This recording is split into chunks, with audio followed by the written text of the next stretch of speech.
বিসমিল্লাহির রহমানির রহিম। আলহামদুলিল্লাহি রাব্বিল আলামিন ওয়াসসালাতু ওয়াসসালামু আলা সাইয়্যিদিল মুরসালিন, আম্মা বাদ। আজকে আমরা সূরা হুদ থেকে পড়ব। সূরা হুদের প্রথম রুকুর আলোচ্য বিষয় হলো যে কোরআন থেকে প্রাপ্ত শিক্ষাসমূহ, কোরআনের বৈশিষ্ট্য আল্লাহ তাআলা বর্ণনা করছেন। আল্লাহ তাআলা বলেন, আলিফ লাম রা কিতাবুন উহকিমাত আয়াতুহু সুম্মা ফুসসিলাত মিন লাদুন হাকিমিন খাবীর। এই কিতাব প্রজ্ঞাময় সর্বজ্ঞের নিকট থেকে অবতীর্ণ, ইহার আয়াতসমূহ সুস্পষ্ট সুবিন্যস্ত এবং পরে বিশদভাবে বিবৃত।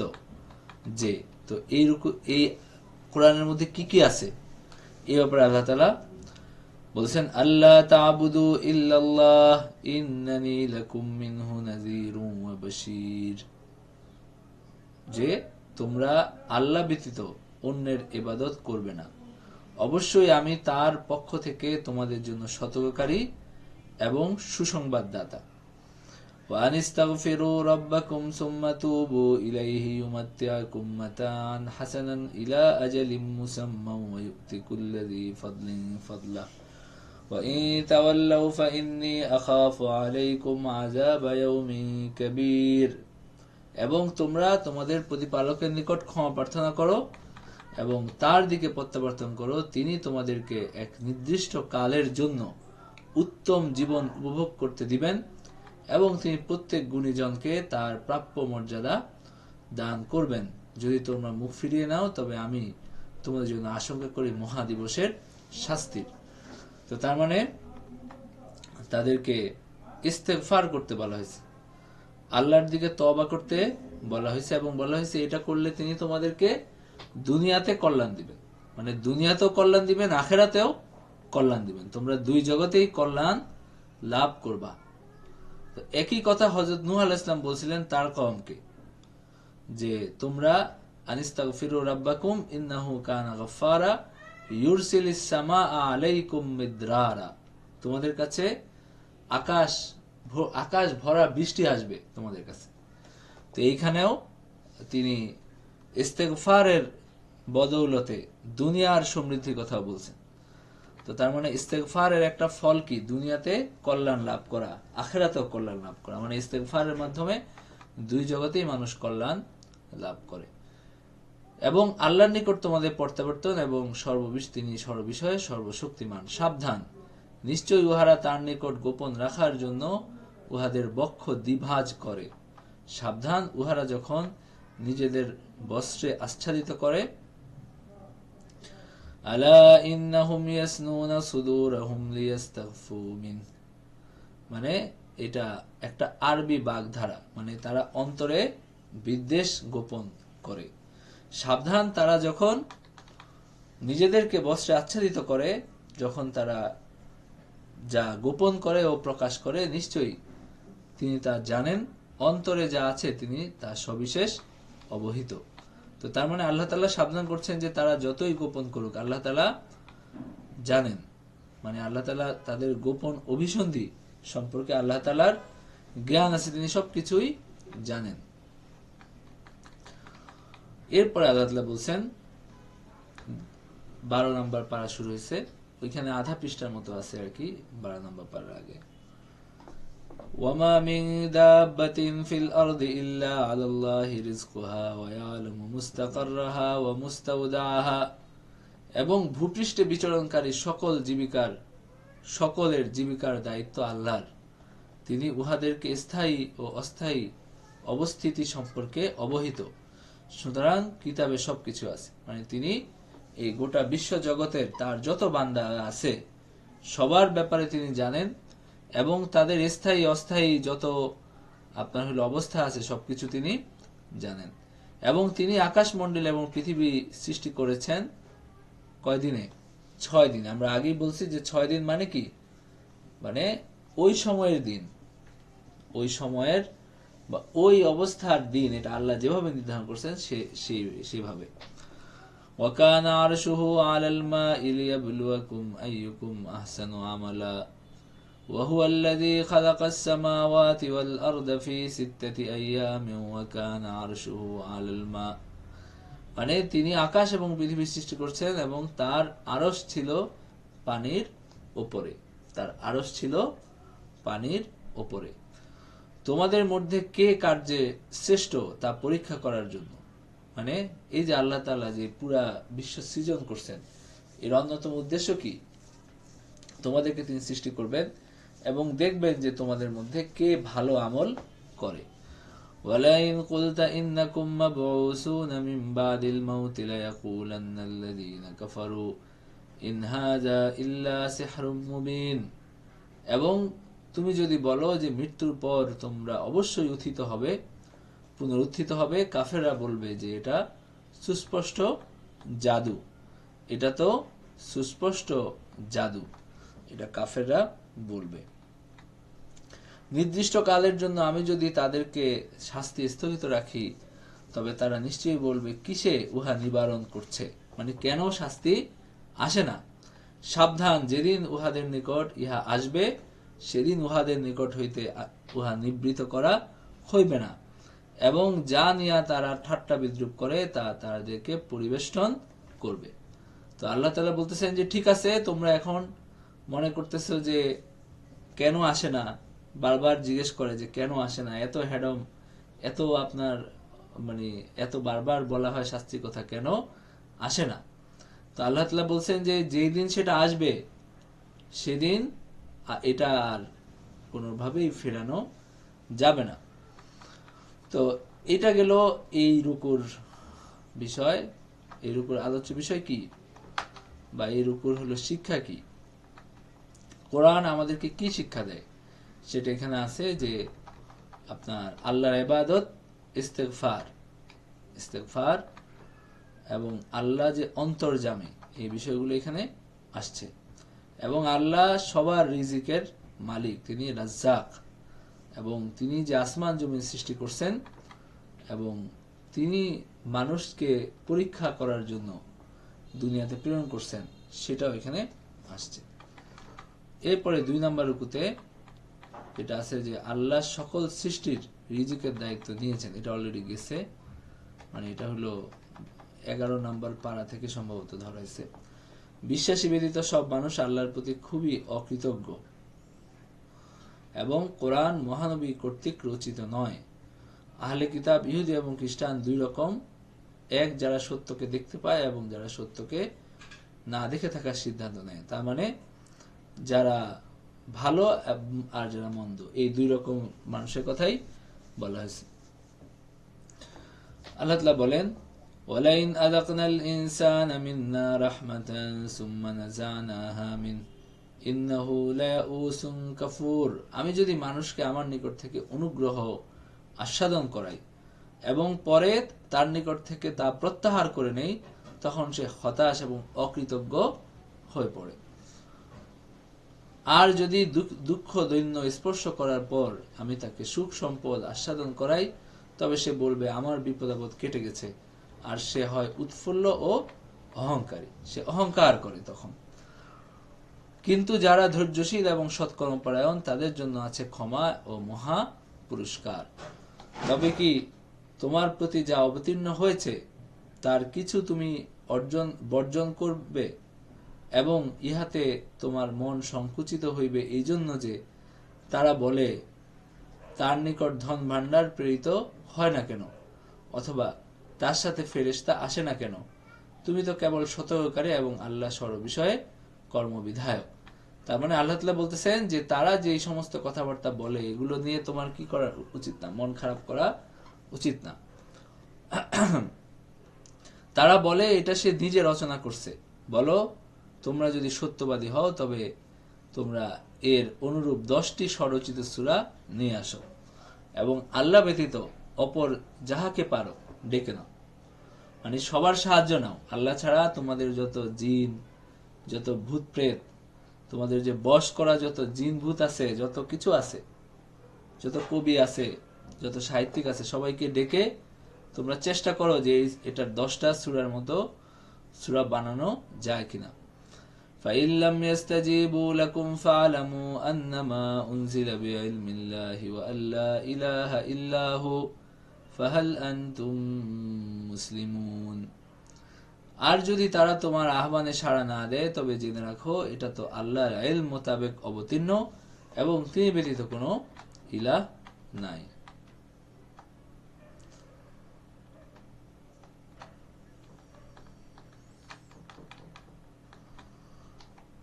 মান কানা ইউরিদুল হায়াতাদ দুনিয়া ওয়া জিনাতাহা নুওয়াফি, তিনি ব্যতীত কোনো ইলাহ নাই, তাহলে তোমরা আত্মসমর্পণকারী হইবে কি? ফাহাল আনতুম মুসলিমুন, তোমরা কি আত্মসমর্পণকারী হবে? এরপর আল্লাহ তাআলা বলছেন যে যে কেউ পার্থিব জীবনের এর শোভা কামনা করে, দুনিয়াতে আমি তাদের কর্মের পূর্ণ ফল দান করি এবং সেথায় তাদেরকে কম দেওয়া হইবে না।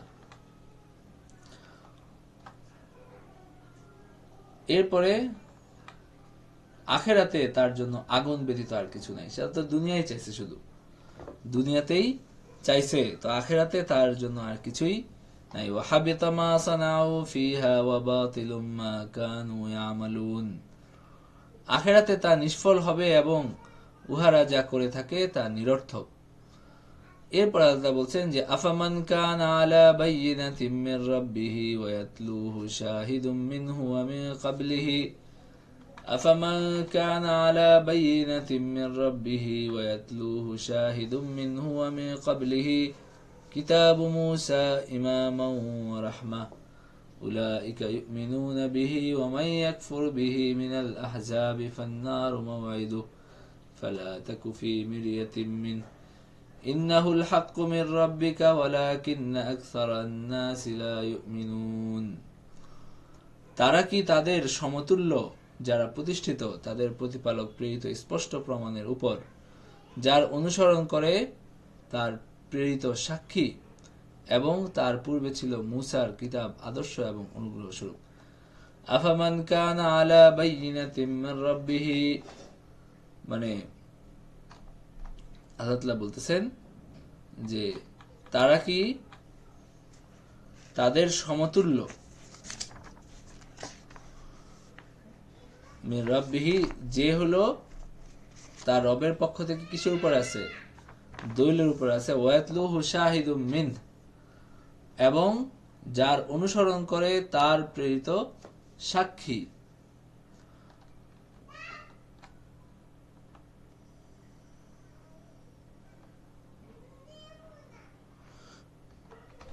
এই আয়াতটা আমরা একটু ঠিক মতো দেখি, মনে হচ্ছে একটু জটিল।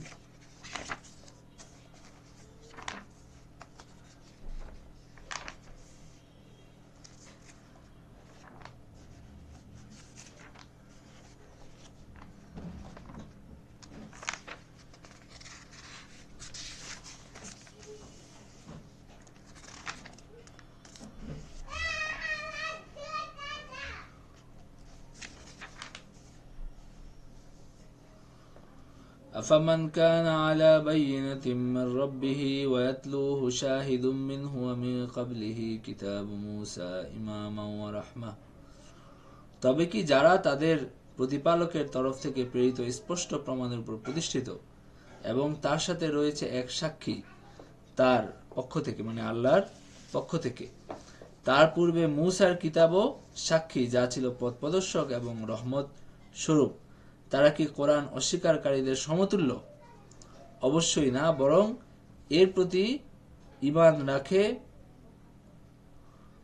তাদের জন্য রয়েছে জান্নাত, বরং তারা এর প্রতি ঈমান রাখে তাদের জন্য রয়েছে জান্নাত। আর অন্যান্য দলের যে তা অস্বীকার করবে দোজখ হলো তার প্রতিশ্রুতি স্থান, অতএব তুমি তার ব্যাপারে সন্দেহে পতিত হও না।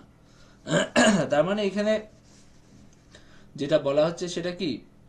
সেটা হলো যে যারা কোরআন অনুসরণ করে আর যারা কোরআনকে মিথ্যা সাব্যস্ত করে, দুই দল কোনোভাবেই সমান না, দুই দল কোনোভাবেই সমান না, বরং তারা দলিলের উপর প্রতিষ্ঠিত যারা কোরআন অনুসরণ করে। আর যারা অনুসরণ করে না তারা আসলে মানে তারা হলো অনুমান নির্ভর, তাদের কাছে কি নাই, তাদের কাজের পক্ষে কোনো দলিল নাই। সুতরাং এই দুই দল যে সমান না এই কথা ইয়াতে বলছেন। এবং যারা কোরআন অনুসারী তাদের জন্য আল্লাহ তাআলার পুরস্কার আছে, আর যারা অনুসরণ করে না তাদের মানে মাওয়াইদ বা তাদের ঠিকানা হলো জাহান্নাম। যারা আল্লাহ সম্বন্ধে মিথ্যা রচনা করে তাদের অপেক্ষা অধিক জালেম আর কে? উহাদিগকে উপস্থিত করা হবে তাদের প্রতিপালকের সম্মুখে এবং সাক্ষীগণ বলবে, ইহাদের প্রতিপালকের বিরুদ্ধে মিথ্যা আরোপ করেছিল। সাবধান, আল্লাহর লানত জালেমদের উপর। তার মানে যারা আল্লাহ সম্পর্কে মিথ্যা রটনা করে তাদের যে কঠিন পরিণতি হবে সেটা আল্লাহ তাআলা বললেন। আর আল্লাহর পথে যারা বাধা দেয় এবং উহাতে বক্রতা অনুসন্ধান করে এবং ইহারাই আখিরাত প্রত্যাখ্যান করে, তারা পৃথিবীতে আল্লাহকে অপারগ করতে পারত না এবং আল্লাহ ব্যতীত তাদের কোনো অভিভাবক ছিল না। উহাদের শাস্তি দ্বিগুণ করা হবে এবং উহাদের দেখিবার সামর্থ্য ছিল না এবং তারা দেখতেও পাইত না। উহারা নিজেদের ক্ষতি করল এবং অলিক কল্পনা করত, তা তাদের নিকট থেকে উধাও হয়ে গেল। মানে তাদের যে পরিণতি হবে সেটা আল্লাহ তাআলা বলতেছে। এবং নিঃসন্দেহে তারা আখিরাতে সর্বাধিক ক্ষতিগ্রস্ত। তারা মুমিন, সৎকর্মপরায়ণ এবং তাদের প্রতিপালকের প্রতি বিনয়াবনত, তারাই জান্নাতের অধিবাসী, সেখানে তারা স্থায়ী হবে। দল দুইটির উপমা অন্ধ এবং বধিরের এবং চক্ষুষ্মান ও শ্রবণ শক্তি সম্পন্নের ন্যায়। তুলনায় এই দুই কি সমান? তবু কি তোমরা শিক্ষা গ্রহণ করবে না? মানে মুমিন এবং কাফের এই দুই দলের উদাহরণ হলো, একজনের চোখ আছে আরেক দলের চোখ নাই। তো সুতরাং তোমাদের উচিত আল্লাহর এই উদাহরণ দেখে তোমাদের উচিত শিক্ষা গ্রহণ করা।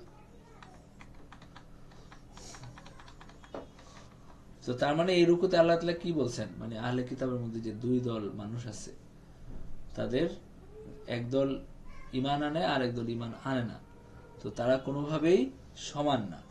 এবং আল্লাহ তাআলার যে নিন্দা সেটা আসলে কাফেরদের প্রতি, আর যারা মুমিন তাদের জন্য আল্লাহ তাআলা তাদের অনেক প্রশংসা আল্লাহ তাআলা করছেন।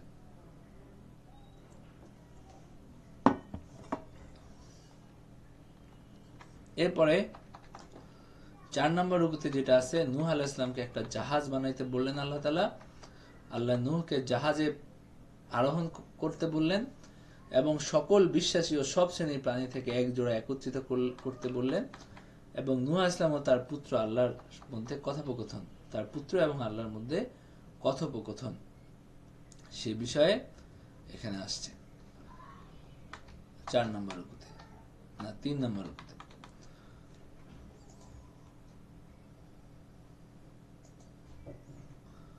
ولقد أرسلنا نوحا إلى قومه إني لكم نذير مبين ألا تعبدوا إلا الله إني أخاف عليكم عذاب يوم أليم فقال الملأ الذين كفروا من قومه ما نراك إلا بشرا مثلنا وما نراك اتبعك إلا الذين هم أراذلنا بادي الرأي وما نرى لكم علينا من فضل بل نظنكم كاذبين। হযরত নূহ আলাইহিস সালামের যে দাওয়াতের সংগ্রাম, সেই কথা আল্লাহ তাআলা এখানে বর্ণনা করছেন যে তিনি তাদেরকে তাওহীদের দাওয়াত দিলেন, কিন্তু তারা তাদেরকে প্রত্যাখ্যান করলো এবং তারা বলল, আমাদের উপর তোমার তো কোনো শ্রেষ্ঠত্ব নাই, আমরা তোমাকে মিথ্যাবাদী মনে করি।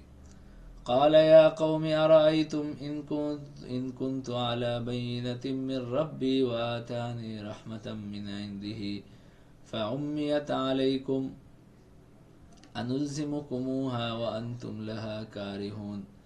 তিনি তার কওমকে আহ্বান জানাইলেন যে এরকমও তো হইতে পারে যে আমি একটা স্পষ্ট নিদর্শনে প্রতিষ্ঠিত আছি এবং আমাকে আল্লাহ তাআলা অনুগ্রহ করে নবুয়ত দান করছেন, আর এটা তোমাদের কাছে গোপন রাখা হয়েছে, তো আমি কি এই বিষয়ে তোমাদেরকে বাধ্য করতে পারি যখন ইহা তোমরা অপছন্দ করো।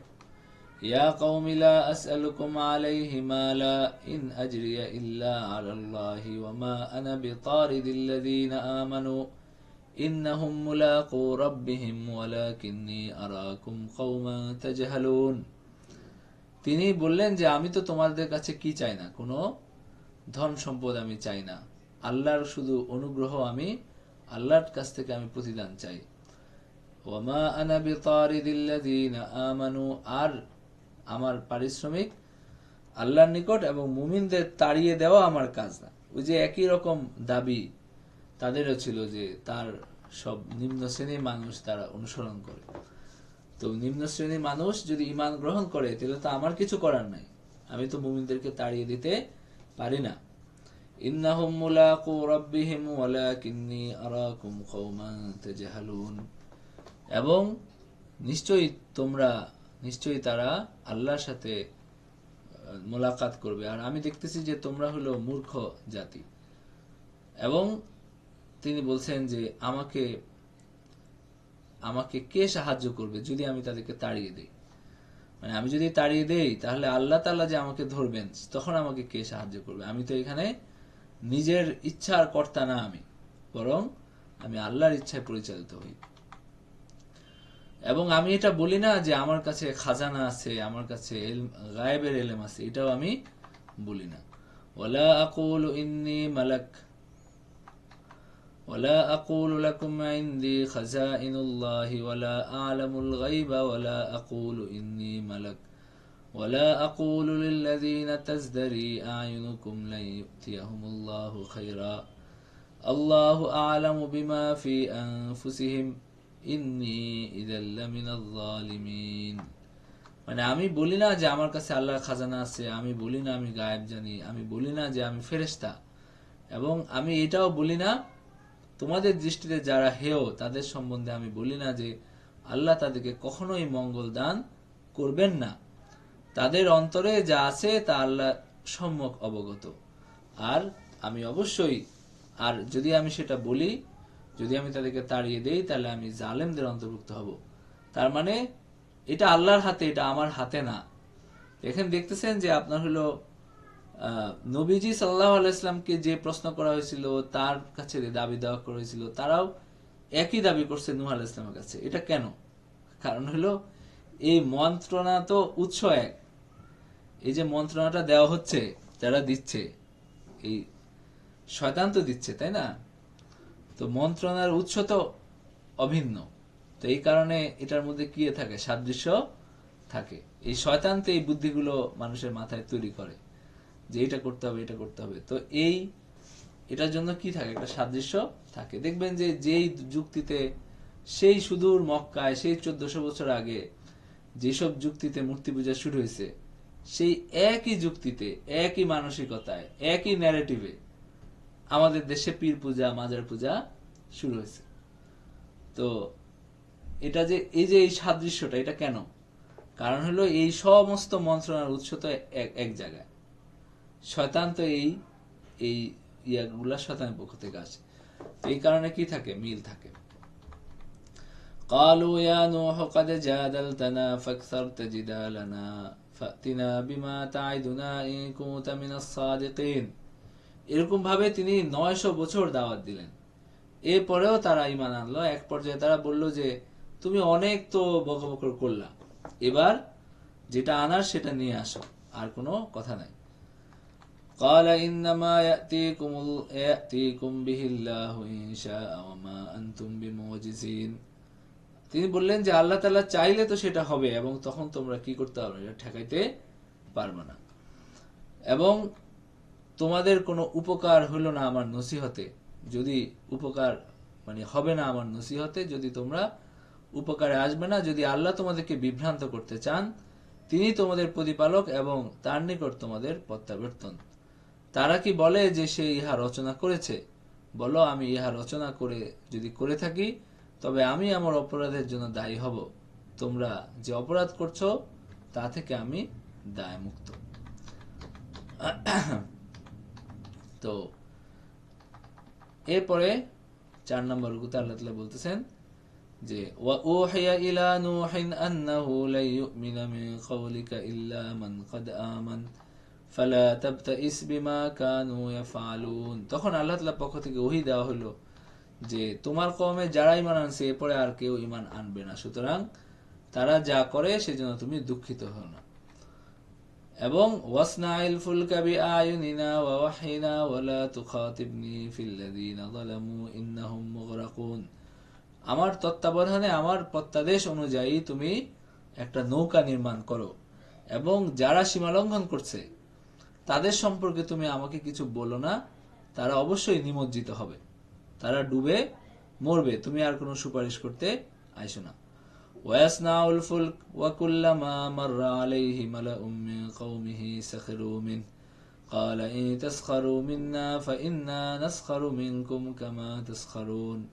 তারা হলো নৌকা বানাইলো, মানে মুসা হযরত নূহ আলাইহিস সালাম নৌকা বানাইলেন, এবং কুল্লামা মাররা আলাইহি মালাউম মিন কওমিহি, যখন তার কওমের যে নেতৃস্থানীয় নেতারা যখন দেখলো, সেটা দিয়ে তারা উপহাস করত যে এইখানে এই খটখটা মরুভূমিতে কিসের নৌকা, কোথায় নৌকা চলবে। তো তখন নূহ আলাইহিস সালাম বলতেন যে তোমরা আমাদেরকে উপহাস করো, তবে আমরাও তোমাদেরকে উপহাস করব যেমন তোমরা উপহাস করছো, এবং তোমরা অচিরেই জানতে পারবে যখন তোমাদের উপর লাঞ্ছনাদায়ক শাস্তি আসবে। এরপরে হাত্তা ইযা জা আমরুনা ওয়া ফারাত তান্নুর কুল নাহমিল ফিহা মিন কুল্লি যাওজাইন ইসনাইন ওয়া আহলাকা ইল্লা মান সাবাকা আলাইহিল কওলু ওয়া মান ওয়া মা আমানা মাহু ইল্লা কালিল। যখন আমার আদেশ আসলো এবং উনান উতলে উঠলো, মানে ওয়াফারাত তান্নুর, উনান মানে পানি উতলে উঠলো, উনান থেকে এই চুলা থেকেও পানি উতলে উঠলো, মানে পুরা ভূপৃষ্ঠ কি হলো, প্লাবিত হলো। এবং আল্লাহ তাআলা বললেন যে এখানে প্রত্যেকটা প্রাণী থেকে একটা জোড়া করে নাও, আর বাকি যা কিছু আছে সবকিছু আল্লাহ তাআলা ধ্বংস করে দিলেন, এবং যারা মুমিন তাদেরকেও নিতে বললেন, আর বাকি সবকিছু আল্লাহ তাআলা ধ্বংস করে দিলেন। وقال اركبوا فيها بسم الله مجريها ومرساها إن ربي لغفور رحيم। আল্লাহ তাআলা বললেন যে এখানে তুমি আরোহণ করো, বিসমিল্লাহি মাজরেহা ওয়া মুরসাহা, আল্লাহর নামে এর গতি এবং স্থিতি, এটা চলবেও আল্লাহর নামে, থামবেও আল্লাহর নামে। ইন্না রাব্বি লাগাফুরুর রাহিম, তোমার প্রতিপালক অবশ্যই ক্ষমাশীল পরম দয়ালু। ওয়াহিয়া তাজরি বিহিম ফি মাওজিন কাল জিবাল ওয়ানাদা নূহুন ইবনাহু ওয়া কানা ফি মাযিলি ইয়া বুনাইয়া ইরকাব মা'না ওয়া লা তাকুম মা'আল কাফিরিন। ওয়াহিয়া তাজরি বিহিম ফি মাওজিন কাল জিবাল, এবং পর্বত প্রমাণ তরঙ্গের মধ্যে সেটা বয়ে চলল।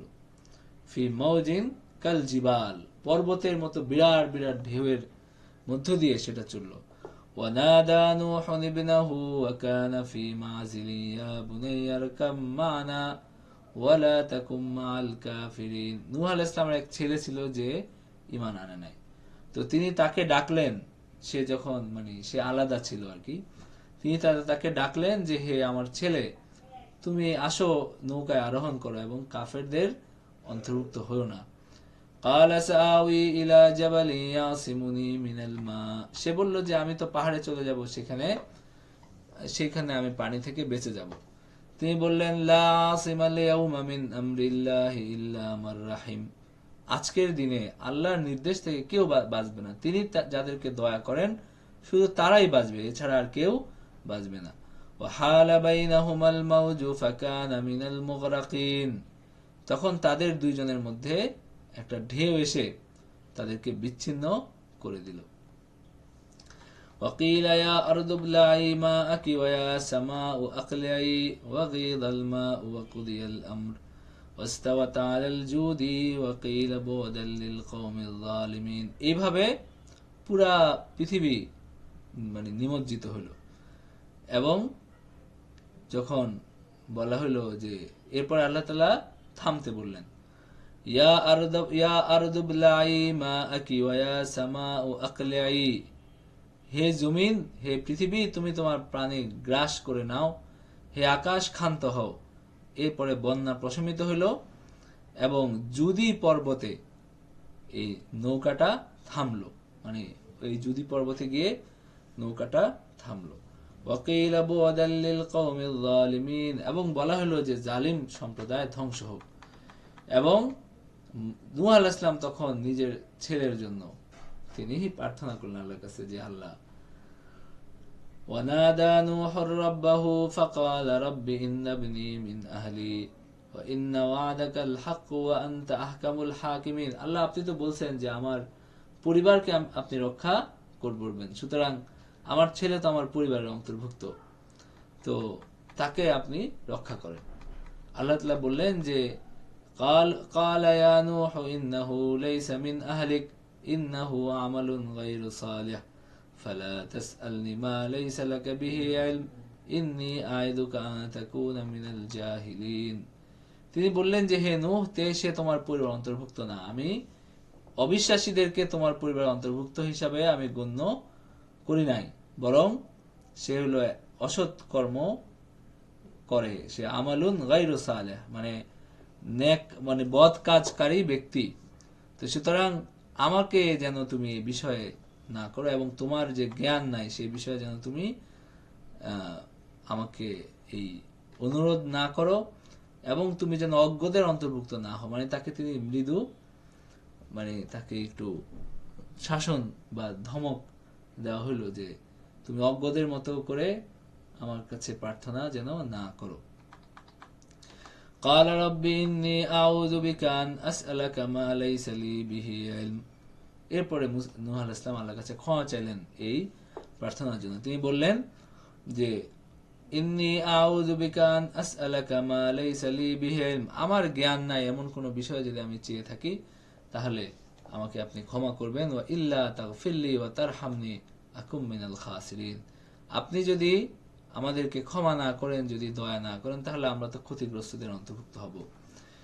এরপরে নূহ আলাইহিস সালামকে বলা হলো যে তুমি জমিনে তুমি হলো সালামের সাথে অবতরণ করো, ওয়া বারাকাতিনা আলাইক, তোমার উপরে শান্তি এবং কল্যাণ সহ তোমার জমিনে অবতরণ করো, মানে তোমার উপরে সালাম, তোমার সাথে যারা আছে তাদের সবার জন্যই সালাম।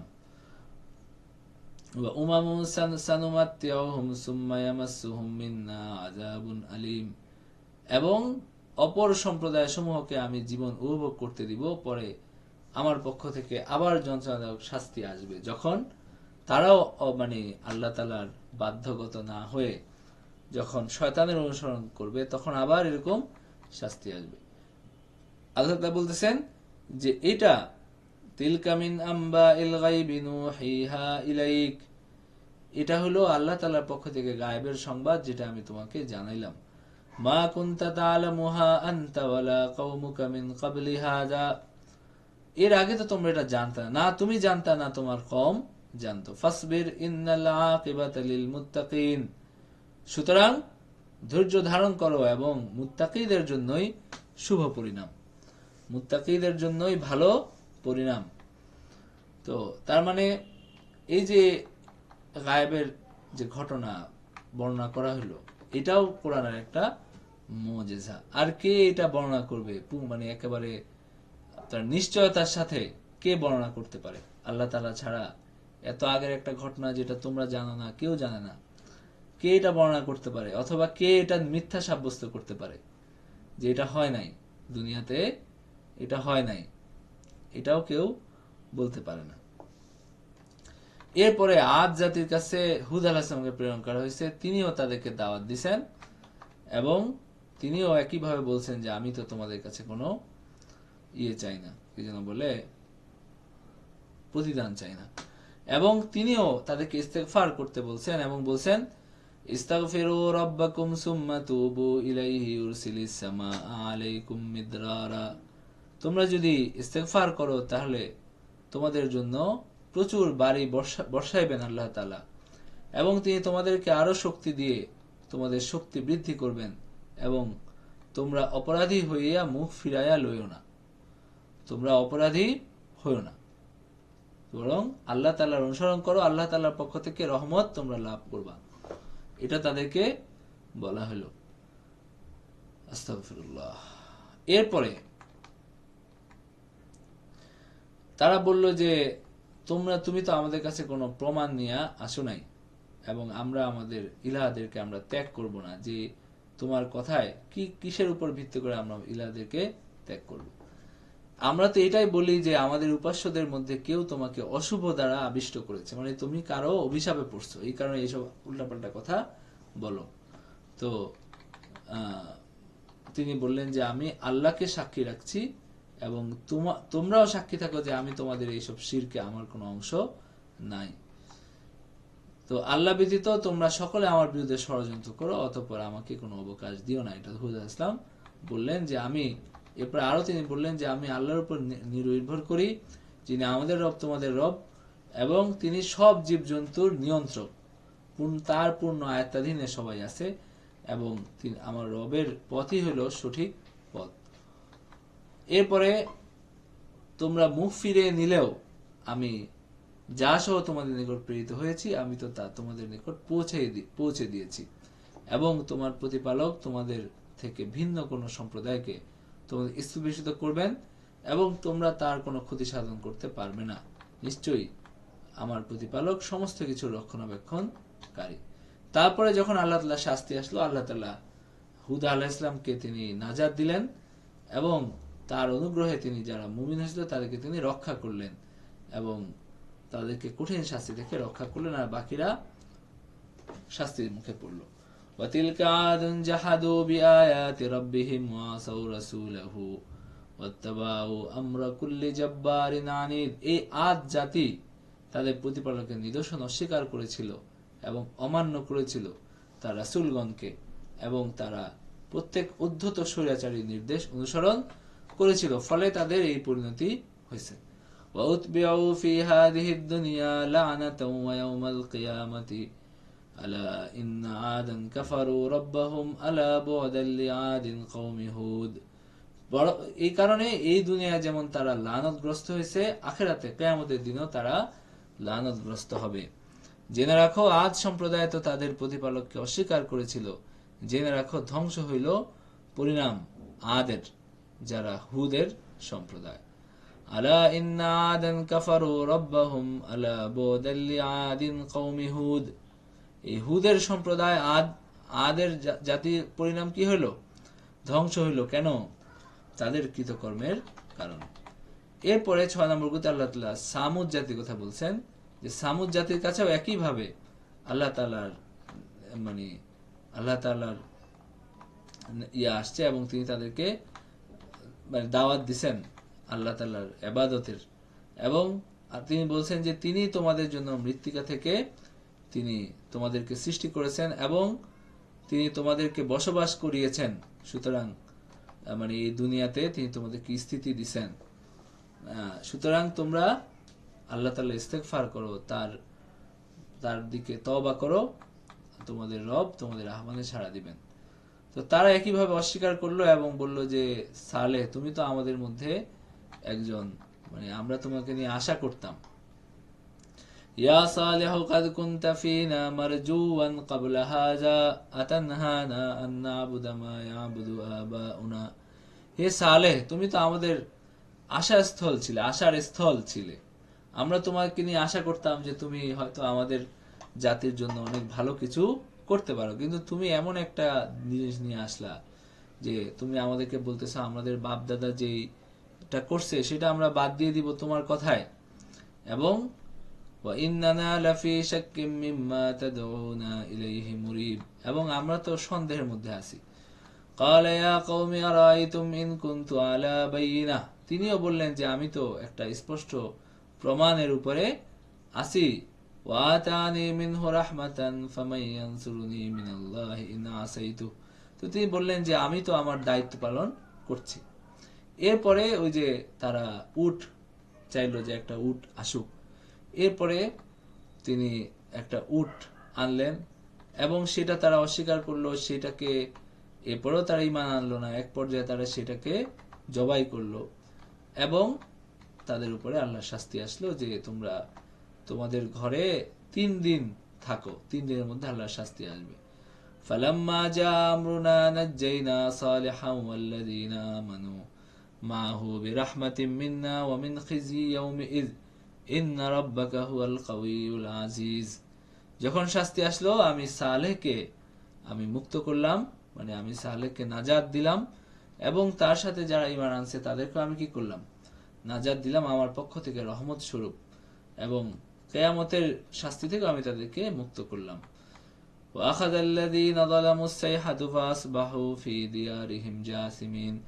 আর এই জালেমদের উপরে একটা মানে বিকট চিৎকার, এই জালেমদের একেবারে ধ্বংস করে দিল। এই বিকট চিৎকারে তারা নত জানু হয়ে উপুর হয়ে তাদের ঘরে ঘরে পড়ে থাকলো, মরে পড়ে থাকলো। কাল্লাম ইয়াগনাউ ফিহা আলা ইন্না সামুদ কাফারু রাব্বাহুম আলা বুআদাল লিসামুদ। এমন একটা অবস্থা হলো যে এই যে বিশাল শক্তিশালী সম্প্রদায়, এত বিরাট বিরাট অট্টালিকা তারা বানাইছে, মনে হলো যে তারা এখানে কখনো ছিলই না। আলা ইন্না সামুদ কাফারু রাব্বাহুম, এই সামুদ সম্প্রদায় তার প্রতিপালককে অস্বীকার করেছিল। জেনে রাখো সামুদ সম্প্রদায়ের ধ্বংস হলো। আলা বুআদাল লিসামুদ, ধ্বংসই হলো সামুদ সম্প্রদায়ের পরিণাম। এরপরে ওয়ালাকাদ জাআত রুসুলুনা, এরপরে হযরত লূত আলাইহিস সালামের ঘটনা বর্ণনা করা হচ্ছে। প্রসঙ্গ এর সাথে আসছে হযরত ইব্রাহিম আলাইহিস সালামের ঘটনা। ওয়ালাকাদ জাআত রুসুলুনা ইব্রাহিম বিল বুশরা, আমার ফেরেশতারা ইব্রাহিমের কাছে আসলো সুসংবাদ নিয়ে। কিসের সুসংবাদ? তার ছেলে হবে। মানে কার ছেলে হবে? ইব্রাহিম আলাইহিস সালামের ছেলে হবে হযরত সারার গর্ভে, মানে তার নিজের স্ত্রীর গর্ভে। হাজরার গর্ভে ইসমাইলের জন্ম হয়েছে, কিন্তু তার যে স্ত্রী, যিনি তার প্রকৃত জীবন সঙ্গী, মানে যিনি শুরু থেকেই তার স্ত্রী ছিলেন, মাঝখানে হযরত হাজরাকে উপহার দিছিল আর একজন বাদশাহ হযরত সারাকে উপহার দিছিল, এবং সেইখান থেকে মানে হযরত তিনি ইব্রাহিম আলাইহিস সালামের স্ত্রী হয়েছেন এবং তার সন্তান হয়েছে। কিন্তু এই যে সারা, তার সন্তান হয় নাই, যে কারণে তার ঈর্ষা এবং এর কারণে শেষ পর্যন্ত হযরত ইব্রাহিম আলাইহিস সালাম হাজেরা এবং ইসমাইলকে মক্কায় নিয়ে আসছেন এবং এইখানে তাদের বংশধারা বিস্তৃত হয়েছে। তো সারা আলাইহিস সালামের সন্তান হবে, সেই সুসংবাদ নিয়ে আসছেন ফেরেশতারা। ক্বালু সালামা ক্বালা সালাম ফামা লাবিসা আন জাআ বিআজলিন হানিজ। তো অতিথি আসছে, আগেকার যুগে অতিথি মানে কি ছিল? মানে একটা বিরাট জিনিস, যে চিনি আর না চিনি আমার বাসায় অতিথি আসছে, আমার তাকে আমি আপ্যায়ন করব, এটাই ছিল সংস্কৃতি। তো তিনি সালাম দিল, তারা তিনিও সালাম দিলেন এবং তিনি খুব দ্রুত একটা মানে বাছুর, সেটাকে তিনি কাবাব করে, মানে সেটা জবাই করলেন, সেটাকে আয়োজন করে তিনি সেটাকে ওই যে কাবাব যেভাবে করে আর কি, সেটা করে তিনি নিয়ে আসলেন। ফামা লাবিসা আন জাআ বিআজলিন হানিজ, একটা কাবাবকৃত, একটা ভুনা এই যে গরুর বাছুর তিনি নিয়ে আসলেন। ফালাম্মা রাআ আইদিয়াহুম লা তাসিলু ইলাইহি নাকিরাহুম ওয়া আওজাসা মিনহুম খিফা, যখন তিনি দেখলেন যে তাদের তারা হাত গুটিয়ে আছে, মানে তারা হাত বাড়াচ্ছে না, তখন তিনি ভয় পেলেন যে তাদের উদ্দেশ্য কি। মানে আগেকার দিনে এরকম ছিল, যখন কেউ খাবার খাইতো না তার মধ্যে বোঝা যেত যে তার অন্য কোনো মতলব আছে। যখন কেউ কাউকে লুণ্ঠন করার জন্য আসতো, তখন তার দেওয়া কিছু খাইতে যেত না, পানি খাইতো না, বা কিছু মানে খাবার খাইতে যেত না। তো যখন তিনি দেখলেন যে তারা খাবার খাচ্ছে না, কারণ তারা তো ফেরেশতা, তিনি ভাবছেন যে তারা হয়তো মানে মানুষ। তো ফালাম্মা রাআ আইদিয়াহুম লা তাসিলু ইলাইহি নাকিরাহুম, তিনি এটাকে তখন তাদেরকে তিনি অবাঞ্ছিত মনে করলেন এবং তাদের সম্পর্কে তার মনে কি হলো? একটা ভীতি সঞ্চার হলো। ক্বালু লা তাখাফ ইন্না উরসিলনা ইলা কওমি লূত, তারা বললেন যে আপনি ভয় পাবেন না, আমরা লূত আলাইহিস সালামের কওমের কাছে প্রেরিত হয়েছি।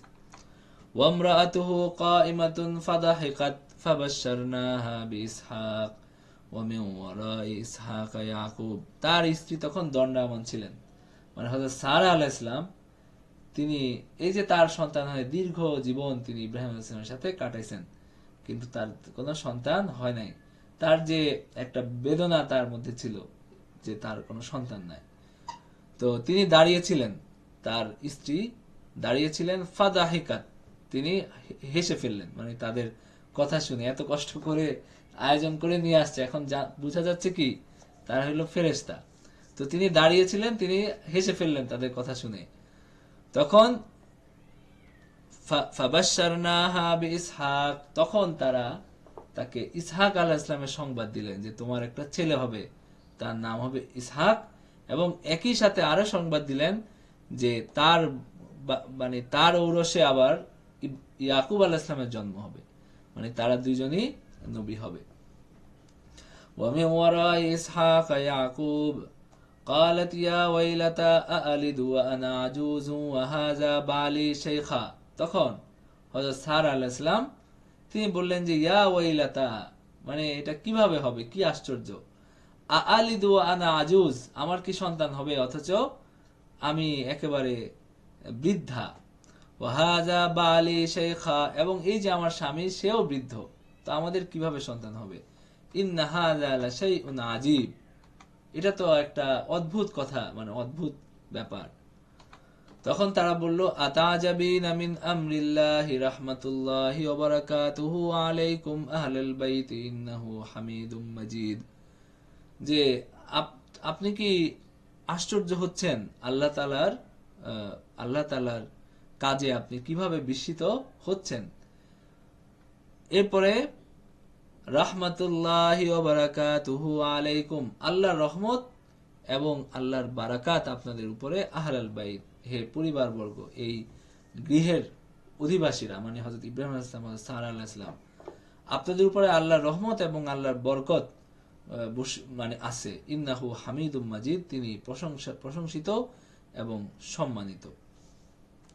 ফালাম্মা যাহাবা আন ইব্রাহিম আর-রাউ ওয়া জাআতহুল বুশরা ইউজাদিলুনা ফি কওমি লূত। তো যখন ইব্রাহিম আলাইহিস সালাম একটু ধাতস্থ হইলেন যে না ঠিক আছে, তারা কোনো খারাপ নিয়তে আসে নাই, আল্লাহ তাআলা ফেরেশতা, তার থেকে যখন ভয় চলে গেল এবং সুসংবাদও তিনি পাইলেন, তখন তিনি লূত আলাইহিস সালামের কওমের ব্যাপারে তিনি একটু বচসা করলেন, বাদানুবাদ করলেন। মানে তিনি বললেন যে তাদেরকে মানে হলো যে তাদেরকে হলো শাস্তি দেওয়ার বিষয়ে আর কি, যে তাদেরকে এখনই শাস্তি দেওয়া হবে বা এই ধরনের বিষয়ে মানে কিছু বাদানুবাদ করলেন। ইন্না ইব্রাহিম আলা হালিমুন আওয়াহুম মুনিব, ইব্রাহিম আল্লাহ তাআলা তার প্রশংসা করতেছেন, তিনি ছিলেন সহনশীল, কোমল হৃদয়, সতত আল্লাহর অভিমুখী। তো তিনি তাদের শাস্তির ব্যাপারে একটু বাদানুবাদ করলেন। ইয়া ইব্রাহিম আরিদ আন হাযা, ফেরেশতা বলল যে হে ইব্রাহিম আপনি এটা থেকে বিরত হন, আপনার আল্লাহ তাআলার নির্দেশ চলে আসছে, সুতরাং এখানে আর কি নাই, অন্য কোনো সিদ্ধান্তের সুযোগ নাই। ইন্নাহু ক্বাদ জা আমরু রাব্বিক ইন্নাহুম আতিহিম আযাবুন গায়রু মারদুদ, তাদের উপরে আল্লাহ তাআলার শাস্তি আসবেই। ওয়ালাম্মা জাআত রুসুলুনা লুতান সিআ বিহিম ওয়া দাকা বিহিম যারআন ওয়া ক্বালা হাযা ইয়াউমুন আসিব, তারা সুদর্শন বালকের বেশে তারা লূত আলাইহিস সালামের কাছে আসলেন এবং তিনি দেখে তিনি খুব বিষণ্ণ হলেন যে আমার কাছে এরা আসছে, আমি তো তাদেরকে রক্ষা করতে পারবো না, মানে আমার জাতি যেরকম বদকার, তাদের থেকে তো আমি তাদেরকে রক্ষা করতে পারবো না, এই জন্য তিনি ভয় পাইলেন। এই কারণে আপনারা এই বর্ণনা দেখে বুঝবেন যে তারা ছিল শিশুকামী এবং ধর্ষক প্রকৃতির, মানে তাদের উপরে যে কঠিন শাস্তি আসছে তারা সাধারণ সমকামী না, বরং তারা ছিল শিশুকামী এবং ধর্ষক প্রকৃতির মানুষ, এবং মানে তারা জোরপূর্বক এই শিশুদের সাথে, কিশোরদের সাথে তারা যৌন মিলন করত। তো ওয়াজাআহু কওমুহু ইউহরাউনা ইলাইহি, তারা সম্প্রদায় যখন জানতে পারলো তখন তারা উদ্ভ্রান্ত হয়ে ছুটে আসলো। ওয়া মিন ক্বাবলু কানু ইয়ামালুনা সাইয়্যাত, এর আগে তারা এরকম অনেক কুকর্ম করছে, এর আগে এভাবে অপরিচিত মুসাফির এরকম অনেক লোককে তারা ধর্ষণ করছে। قال يا قوم هؤلاء بناتي هن أطهر لكم فاتقوا الله ولا تخزوني في ضيفي। হযরত লূত আলাইহিস সালাম তো তিনি জানতেন না যে তারা ফেরেশতা, তিনি এত অসহায় বোধ করলেন, তিনি বললেন যে আমার মেয়েরা তোমাদের জন্য বেশি পবিত্র তাদের থেকে, মানে তারা তো বিয়ের মাধ্যমে তোমাদের জন্য কি হইতে পারে, বৈধ হইতে পারে, তো সুতরাং আমাকে যেন তোমরা এদের মানে আমার মেহমানদের ব্যাপারে আমাকে যেন হেয় না করো। তো আলাইসা মিনকুম রাজুলুর রাশীদ, তোমাদের মধ্যে কি কোনো ভালো মানুষ নাই, একজন বুদ্ধিমান মানুষ কি তোমাদের মধ্যে নাই। ক্বালু লাকাদ আলিমতা মা লানা ফি বানাতিকা মিন হক, তারা বলল যে আমাদের কোনো প্রয়োজন নাই আপনার মেয়েদের ব্যাপারে, আমাদের কোনো প্রয়োজন নাই। ওয়া ইন্নাকা লা তা'লামু মা নুরিদ, আমরা কি চাই সেটা আপনি ভালো করে জানেন। ক্বালা লাউ আন্না লি বিকুম কুওয়াতান আও আওয়ি ইলা রুকনিন শাদীদ, তিনি বললেন যে হায় যদি আজকে আমার কোনো শক্তি থাকতো অথবা আমি আশ্রয় নিতে পারতাম কোনো সুদৃঢ় স্তম্ভের।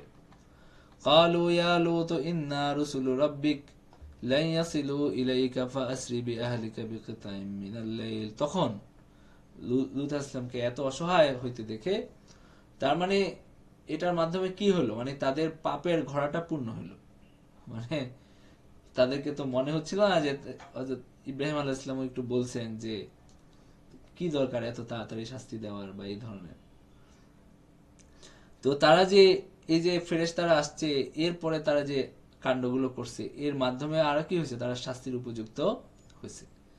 তো তখন ফেরেশতারা বললেন যে হে লূত, আমরা হলাম আল্লাহর ফেরেশতা, আপনার রবের পক্ষ থেকে আসছি, এবং তারা আমাদের মানে লাই ইয়াসিলু ইলাইকা, তারা আপনার নিকট পৌঁছতে পারবে না। ফাসরি বিআহলিকা বিকিতাইম মিনাল লাইল, সুতরাং আপনি আপনার পরিবার পরিজনকে নিয়ে আপনি রাতের মধ্যে আপনি এই এলাকা ত্যাগ করেন। ওয়ালা ইয়ালতাফিত মিনকুম আহাদুন ইল্লা ইমরাআতাক, এবং রাতের মধ্যে আপনি বেরিয়ে পড়েন এবং আপনার স্ত্রী ছাড়া কেউ যেন পেছনে না তাকায়। মানে আপনারা ছাড়তে থাকবেন, আপনাদের পেছনে তাকানোর কোনো প্রয়োজন নাই, পিছনে কি হচ্ছে এটা দেখার কোনো প্রয়োজন নাই। তো তার স্ত্রীও ছিল তাদের সহযোগী, তো সেও হলো এই আযাবের মধ্যে পড়ছে। ইন্নাহু মুসিবুহা মা আসাবাহুম, মানে এই আপনার স্ত্রী তাদের অন্তর্ভুক্ত, তাদের শাস্তিতে সেও আক্রান্ত হবে। ইন্না মাওয়াইদাহুমুস সুবহু আলাইসা সুবহু বিকারিব, নিশ্চয়ই সকাল হলো নির্ধারিত সময়। মানে আপনি রাত্রের মধ্যে এই এলাকা ত্যাগ করেন, সকালেই তাদের উপর শাস্তি আসবে এবং সকাল খুব বেশি দূরে না।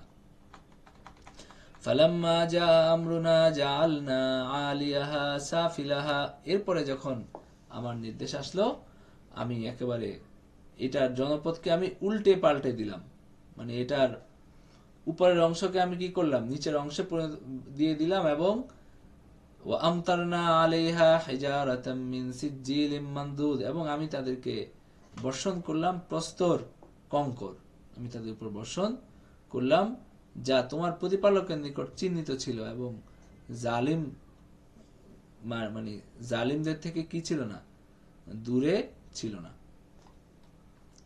তো এভাবে লূত আলাইহিস সালামের কওম ধ্বংস হয়ে গেল। এরপরে হযরত শুআয়ব আলাইহিস সালামের কওমের কাছেও আল্লাহ তাআলার বাণী, আল্লাহ তাআলার দাওয়াত আসলো, এবং তিনি তাদেরকে দাওয়াত দিলেন এবং বিশেষভাবে তাদেরকে বললেন যে তোমরা মাপে কম দিও না, তাদের এই অভ্যাস ছিল। তো তিনি বললেন যে তোমরা মাপ ঠিক মতো করো, মানে যদি তোমরা মুমিন হও তবে আল্লাহ অনুমোদিত যা বাকি থাকবে সেটা তোমাদের জন্য উত্তম। তখন তারাও মানতে অস্বীকার করলো এবং তিনিও তাদেরকে বললেন যে তোমরা হলো আমি তোমাদের কল্যাণকামী। এরপরে তিনি বললেন যে আল্লাহর কাছে ইস্তেগফার করো, তার দিকে ফিরে আসো, তোমাদের রব রাহিম ওয়াদুদ, দয়ালু এবং প্রেমময়। তো তারা বলল যে আমরা তোমার কথা বুঝি না এবং আমরা দেখি যে তুমি আসলে আমাদের মধ্যে একজন দুর্বল ব্যক্তি, এবং তোমার স্বজনবর্গ না থাকলে আমরা তোমাকে পাথর নিক্ষেপ করে মেরে ফেলতাম, এবং তুমি আমাদের মধ্যে শক্তিশালী না, আমরা চাইলেই তোমাকে যে কোনো কিছু করতে পারি। তো তখন তিনি বললেন যে হে আমার কওম, মানে আল্লাহর থেকে আমার সম্প্রদায় তোমাদের কাছে বেশি বড় হলো, মানে এটা তো মানে আশ্চর্যজনক যে তোমরা আল্লাহকে ভয় পাচ্ছ না কিন্তু আমার সম্প্রদায়কে তোমরা ভয় পাচ্ছ, আমার স্বজনদেরকে ভয় পাচ্ছ, এটা তো হয় না।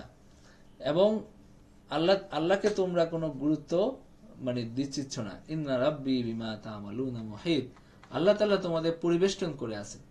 তো সুতরাং তোমাদের উচিত আল্লাহকে ভয় করা। এবং তিনি বললেন যে তোমরা কাজ করতে থাকো, আমিও করতে থাকি, তোমরা অচিরেই জানতে পারবা যে মানে জানতে পারবে কার উপর আল্লাহ তাআলা লাঞ্ছনা দেওয়ার শাস্তি আসে এবং কে মিথ্যাবাদী। তোমরা অপেক্ষা করো, আমি অপেক্ষা করি। এরপরে যখন আল্লাহ তাআলার শাস্তি আসলো তখন শুআয়ব আলাইহিস সালাম বেঁচে গেলেন এবং তার সাথে যারা ঈমান আনছিল তারা আল্লাহর রহমতে তারা বেঁচে গেলেন এবং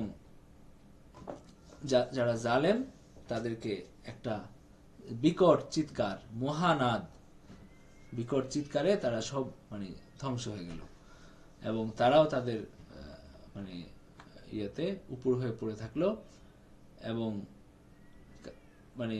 যেন তারা সেখানে কখনো বসবাস করে নাই। একই ভাবে আলা বুআদাল লিমাদিয়ানা কামা বাইদাত সামুদ, মাদিয়ানবাসীদের পরিণাম ধ্বংসই ছিল, মাদিয়ানবাসীদের পরিণাম যেভাবে ধ্বংস হয়েছিল সামুদ সম্প্রদায়। এরপরে ৯ নম্বর রুকুতে আল্লাহ তাআলা বলছেন মুসা আলাইহিস সালামের কথা। ওয়ালাকাদ আরসালনা মুসা বিআয়াতিনা ওয়া সুলতানিম মুবিন, মুসাকে আমি প্রেরণ করছিলাম স্পষ্ট প্রমাণ সহ, ইলা ফিরআউন ওয়া মালাইহি, ফিরআউন এবং তার জাতির কাছে।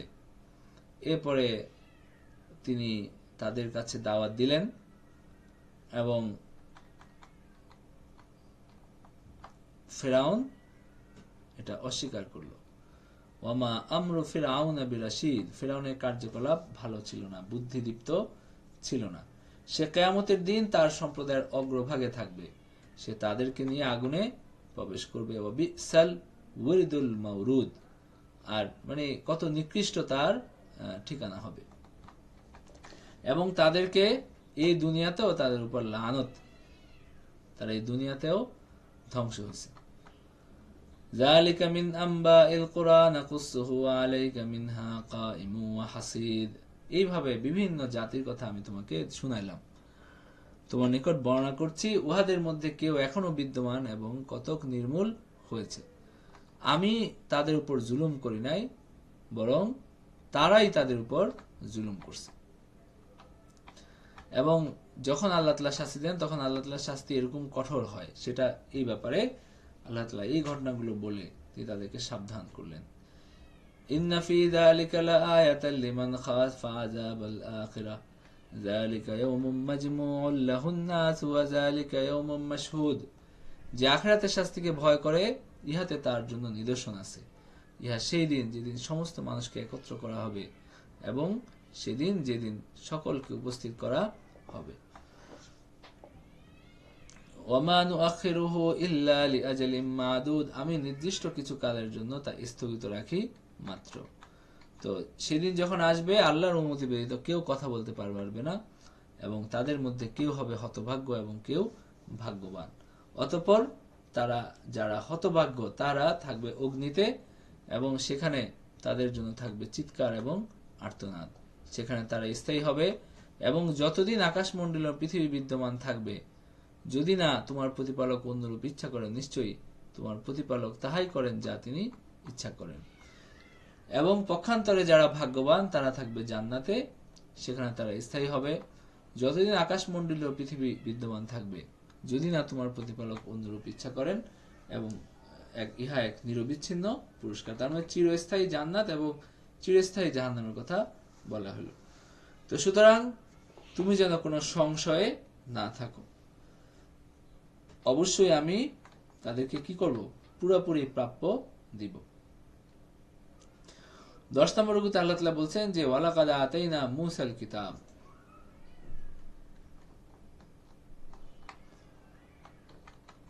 মুসা আলাইহিস সালাম অনুসারীদের বিশ্বাসের অভাবে তার উপর নাজিলকৃত কিতাব নিয়ে যে মতভেদ দেখা দেয় এটা, এবং নেক কাজ মানুষকে গুনাহের কাছ থেকে দূরে রাখে।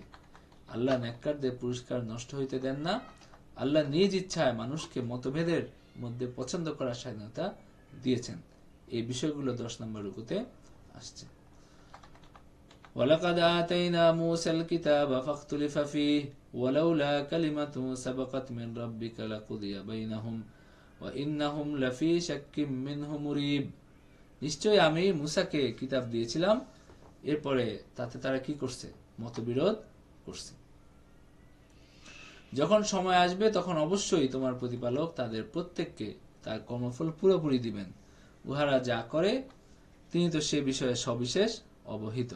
সুতরাং তুমি যেভাবে আদিষ্ট হয়েছ তাহাতে স্থির থাকো এবং তোমার সাথে যারা ঈমান এনেছে তারাও স্থির থাকুক। সীমা লঙ্ঘনকারী এবং সীমা লঙ্ঘন করো না, তোমরা যা করো নিশ্চয়ই আল্লাহ দেখেন। এবং যারা সীমা লঙ্ঘন করেছে তোমরা তাদের প্রতি ঝুঁকে পড়ো না, পড়লে তোমরাও কি করবে? আল্লাহর শাস্তির সম্মুখীন হবে। এবং নামাজ কায়েম করো দিনের 2 ভাগে, ওয়াজুলাফাম মিনাল লাইল, নামাজ কায়েম করো দিবসের 2 প্রান্ত ভাগে, তার মানে কি ফজর এবং মাগরিব।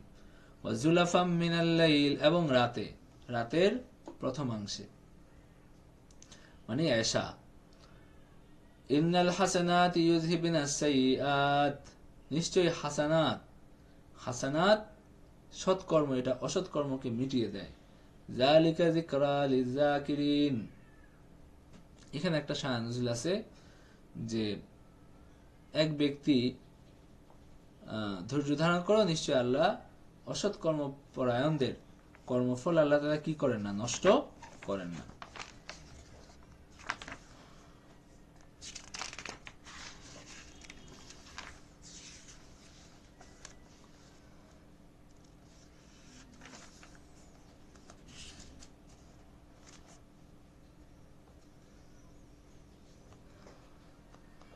আচ্ছা, তো এইখানে একটা শায়খ নজরুল আছে। আচ্ছা, যাই হোক, এটা যেহেতু এখানে দেখতেছি না, সুতরাং ধারণার উপরে না বলি আর কি। তো ঠিক আছে, এই ধরনের আরেকটা আয়াতে সম্ভবত একটা শায়খ নজরুল আছে, এখানে সম্ভবত নাই।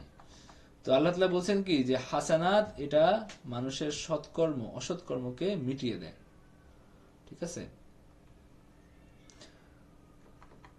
আচ্ছা, এরপরে আল্লাহ তাআলা মুহসিনদের সৎকর্মপরায়ণদের শ্রমফল আল্লাহ তাআলা কি করেন না? নষ্ট করেন না। এরপরে তোমাদের পূর্বে আমি যাদেরকে রক্ষা করেছিলাম তাদের মধ্যে অল্প কতক ব্যতীত সজ্জন ছিল না, তারা যারা পৃথিবীতে বিপর্যয় ঘটাইতে নিষেধ করত, সীমালঙ্ঘনকারীগণ যাতে সুখ স্বাচ্ছন্দ্য পাইত তারই অনুসরণ করত, এবং তারা ছিল অপরাধী। তো তার মানে কি করতে হবে? বিশৃঙ্খলা সৃষ্টিকার কেউ করলে সেটা কি করতে হবে? নিষেধ করতে হবে। সৎ কাজের আদেশ, অসৎ কাজে নিষেধ করতে হবে। এবং তোমার প্রতিপালক এরূপ নন যে তিনি অন্যায়ভাবে কোনো জনপদ ধ্বংস করে দেন। তো জনপদ ধ্বংস হয় কেন? কারণ যারা অন্যায় করার তারা অন্যায় করে, যারা বাধা দেওয়ার তারাও বাধা দেয় না, এবং সবাই এর মধ্যে শরিক হয়ে যায়। তোমার প্রতিপালক ইচ্ছা করলে সমস্ত মানুষকে তিনি এক জাতি করতে পারতেন, কিন্তু তারা মতবিরোধ করতে থাকবে কেন? কারণ তিনি এটাই চাইছেন।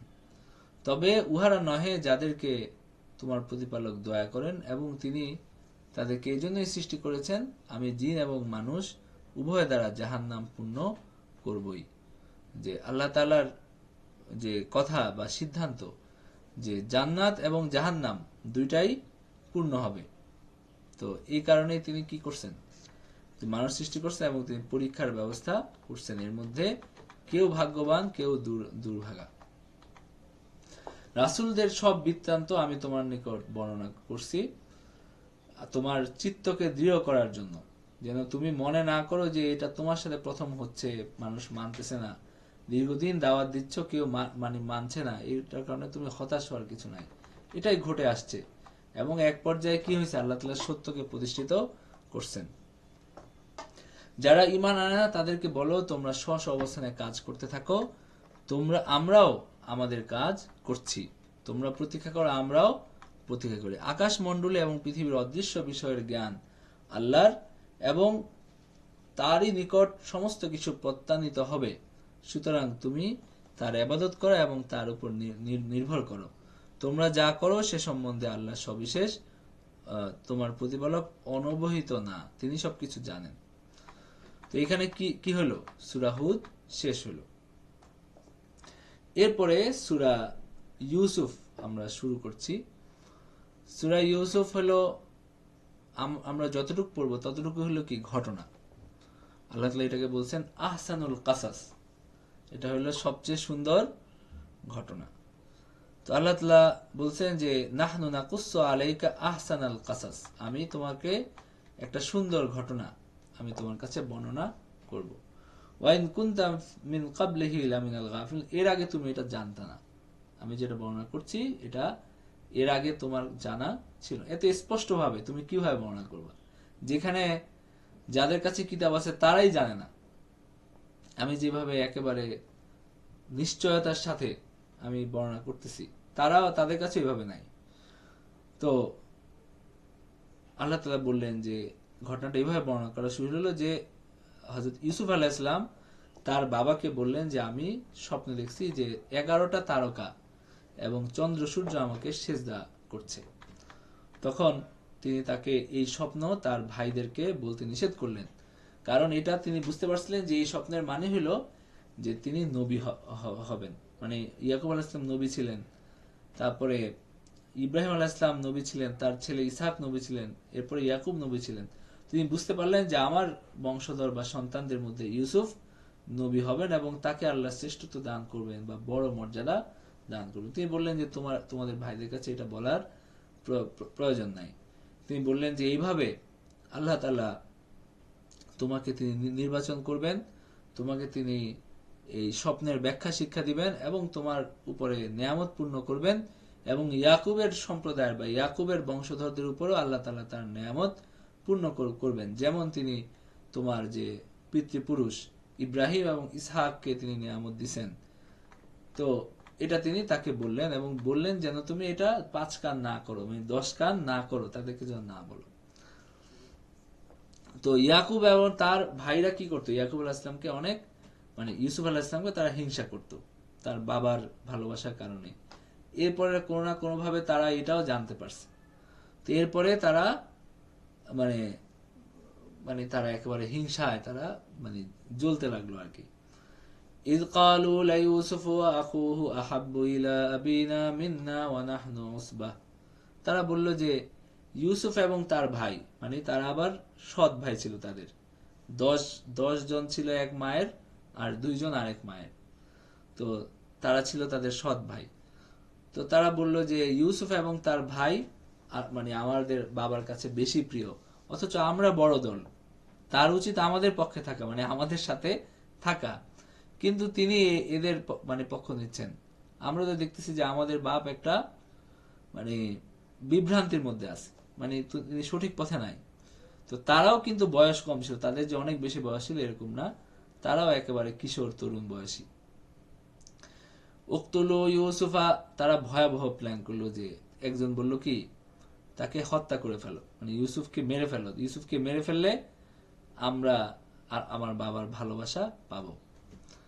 ইয়াখলু লাকুম ওয়াজহু আবিকুম ওয়া তাকুনু মিন বাদিহি কওমান সালিহিন। তখন একজন ছিল একটু শুভবোধ সম্পন্ন, সে বলল যে না, না মেরে আমরা তাকে কি করতে পারি, একটা কূপে ফেলে দিতে পারি। যখন মুসাফিররা আসবে সেখান থেকে পানি তুলবে, তখন সেখান থেকে তাকে নিয়ে যাবে। তো তখন তারা এই প্ল্যান করে তারা বাবার কাছে এসে বলল যে আপনি কেন আমাদেরকে বিশ্বাস করেন না, আপনি আমাদের সাথে ইউসুফকে কখনো পাঠান না, আমরা মানে ছাগল চড়াইতে যাই, সাথে ইউসুফ গেলে তো সমস্যা নাই, সেখানে সে খেলবে, তারপরে সে তৃপ্তি সহকারে সে হলো খেতে পারবে, ফলমূল খেতে পারবে, তো আমরা তো তার রক্ষণাবেক্ষণ করব। তো তিনি বললেন যে আমাকে এটা কষ্ট দেয় যে তোমরা তাকে নিয়ে যাবে, এবং আমি আশঙ্কা করি তাকে কোনো নেকড়ে খেয়ে ফেলবে বা তোমরা তার প্রতি অমনোযোগী থাকবে, সে একটা বাচ্চা মানুষ, সে আমার কাছে থাক। ইয়াকুব আলাইহিস সালাম এটা বললেন। কিন্তু তারা খুব প্রিয়াপ্রিয় করলো যে আমরা এত বড় একটা দল, এরপরে যদি তাকে নেকড়ে খেয়ে ফেলে তাহলে আমাদের তো আর থাকার কোনো প্রয়োজন নেই। এভাবে তারা প্রিয়াপ্রিয় করলো। এরপরে তিনি যখন মানে তারা যখন তাকে নিয়ে গেল এবং তাকে ওই একটা কূপের মধ্যে ফেলে দিল, এবং আওহাইনা ইলাইহি লাতুনাব্বি আন্নাহুম বিআমরিহিম হাযা ওয়া হুম লা ইয়াশউরুন। এমত অবস্থায় আমি তাকে জানিয়ে দিলাম তুমি উহাদের এই কর্মের কথা অবশ্যই বলে দিবে যখন তারা তোমাকে চিনবে না। তখন ইউসুফ আলাইহিস সালামের কাছে ওহী আসলো যে এক সময় তুমি তাদেরকে এটা বলবা, তাদের এই কৃতকর্মের কথা। মানে তিনি তো বাচ্চা মানুষ, তিনি অনেক দুঃখিত হয়েছেন, তো তাকে আল্লাহ সান্ত্বনা দিয়েছেন যে এটা এটা যদিও তারা এখন আপনার সাথে খারাপ ব্যবহার করছে, কিন্তু এটার প্রতিফল এক সময় তারা লজ্জিত হবে।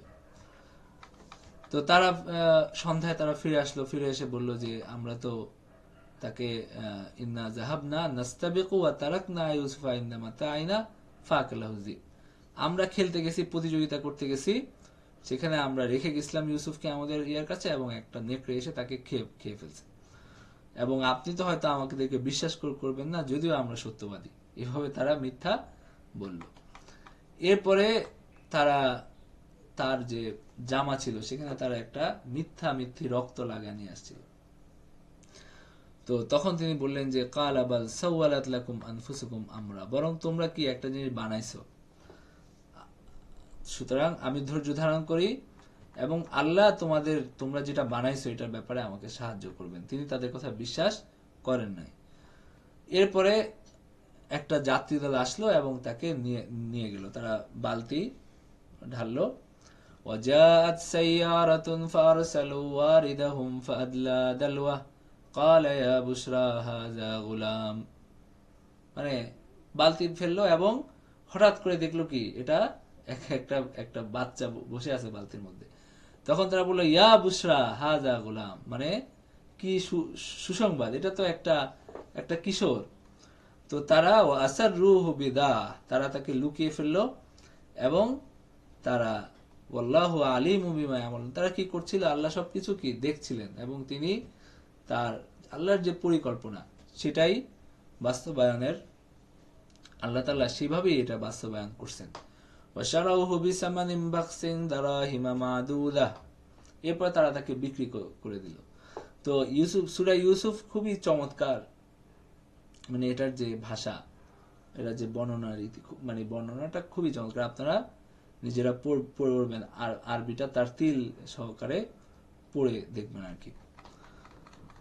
এরপরে মিশরে একজন ব্যক্তি আজিজে মিসর, তিনি নিঃসন্তান ছিলেন, তিনি তাকে কিনে নিলেন এবং তিনি তার স্ত্রী জুলাইখা তাকে বললেন যে আকরিমি মাসওয়া, তাকে সম্মানজনক ব্যবস্থা করো, আসা আইয়ানফানা আও নাত্তাখিযাহু ওয়ালাদা, হতে পারে যে সে আমাদের উপকারে আসবে অথবা আমরা তাকে সন্তান হিসেবে গ্রহণ করব।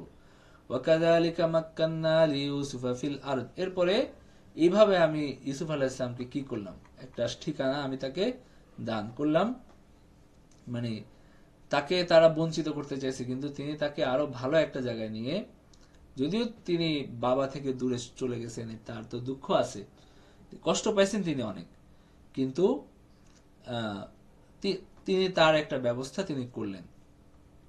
আল্লাহ তাআলা বলতেছেন যে ওয়াল্লাহু গালিবুন আলা আমরিহি ওয়ালাকিন্না আকসারান নাসি লা ইয়ালামুন, আল্লাহ তার কার্য সম্পাদনে অপ্রতিহত, কিন্তু মানুষ সেটা অবগত না। আল্লাহ তাআলার এই পরিকল্পনা ছিল যে তিনি তাকে মিশরের বাদশা বানাবেন, তিনি তার মাধ্যমে মিশরবাসীকে হেদায়াত দিবেন। তো এইভাবে তিনি মিশরে আসলেন। ওয়ালাম্মা বালাগা আশুদ্দাহু, এরপরে তিনি যখন এই জুলাইখার ঘরে, আজিজে মিসরের ঘরে তিনি বড় হইলেন এবং আল্লাহ তাআলা তাকে হিকমত দিলেন, ইলম দিলেন। ওয়া কাযালিকা নাজিল মুহসিনিন, এইভাবে আল্লাহ তাআলা সৎকর্মপরায়ণদেরকে পুরস্কৃত করেন। তখন যেটা হলো, তখন জুলাইখা তার স্বামী, অনেকে বলেন যে নপুংসক ছিল আর কি, নিঃসন্তান ছিল এবং নপুংসক ছিল, তার মানে নপুংসক যা হয়, তো তিনি তার একটা প্রেমে পড়লেন, তার আসক্তিতে পড়লেন। হযরত জুলাইখা হযরত ইউসুফ আলাইহিস সালামের আসক্তিতে পড়লেন। وراودته التي هو في بيتها عن نفسه وغلقت الأبواب وقالت هيت لك, মানে তিনি তার ঘরে তাকে ডাকলেন এবং তাকে প্ররোচিত করলেন, মানে অসৎ কর্ম কামনা করলো এবং দরজাগুলো বন্ধ করে দিল এবং বলল যে আসো। ইউসুফ আলাইহিস সালাম বললেন যে আমি আল্লাহর আশ্রয় প্রার্থনা করছি, তিনি আমার প্রভু, তিনি আমার থাকবার সুন্দর ব্যবস্থা করেছেন, নিশ্চয়ই সীমা লঙ্ঘনকারীগণ সফল কাম হয় না, মানে আমি কিভাবে এটা করব। ক্বালা মাআযাল্লাহ ইন্না রাব্বি আহসানা মাসওয়াই, আল্লাহ আমার রব, ইন্নাহু রাব্বি আহসানা মাসওয়াই, এখানে রব বলা হয়েছে কাকে?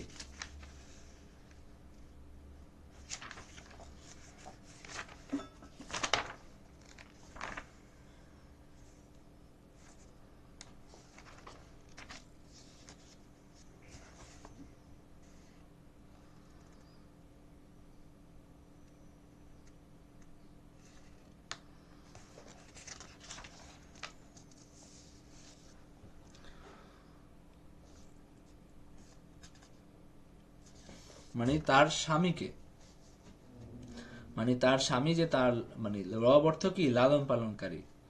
তো কোনো মানুষের জন্য রব শব্দের প্রয়োগ আমরা জায়েজ মনে করি না, ইসলামে এটা জায়েজ নেই, কিন্তু আগে আগে এটা জায়েজ ছিল। তো তিনি তার তার স্বামীকে তিনি রব বলছেন যে ইন্নাহু রব্বি আহসানা মাসওয়াই, মানে তিনি আমার রব, মানে তোমার স্বামী, তিনি আমাকে ভালো সুন্দর ব্যবস্থা করছেন, আমি কেন তার সাথে বিশ্বাসঘাতকতা করতে যাব?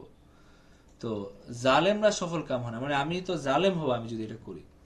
ওয়ালাকাদ হাম্মাত বিহি ওয়া হাম্মা বিহা, এরপরে তিনি তাকে আসক্ত, রমণী তার প্রতি আসক্ত হয়েছিল এবং তিনিও তার প্রতি আসক্ত হয়ে পড়তেন বা আসক্ত হতেন যদি না আল্লাহ তাআলার নিদর্শন তিনি দেখলেন, যদি আল্লাহ তাআলা যদি তাকে নিদর্শন না দেখাইতেন। তার মানে তিনিও তার প্রতি দুর্বল হয়ে পড়ছিলেন, যদিও না, যদি আল্লাহ তাআলা তাকে নিদর্শন দেখিয়ে তাকে তিনি সংযত না করতেন। তো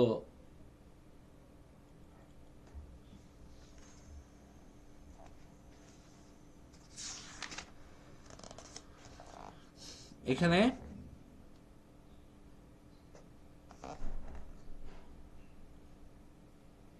নিদর্শনটা কি ছিল এ ব্যাপারে অনেকে বলছেন যে সেই নির্জন রুমে হযরত ইয়াকুব আলাইহিস সালামের ছবি তার সামনে তুলে ধরা হয়, তিনি মুখে আঙ্গুল দেখিয়ে তাকে হুঁশিয়ার করেন। কেউ বলছেন আজিজে মিশরের ছবি, আর কারো মতে মানে কোরআনের ওয়ালা তাকরাবুজ জিনা, নিকটবর্তী হয় না, এই আয়াত, অথবা এইভাবে মানে আল্লাহ তাআলা যে কোনো ভাবে কি করলেন, তাকে সাবধান করলেন।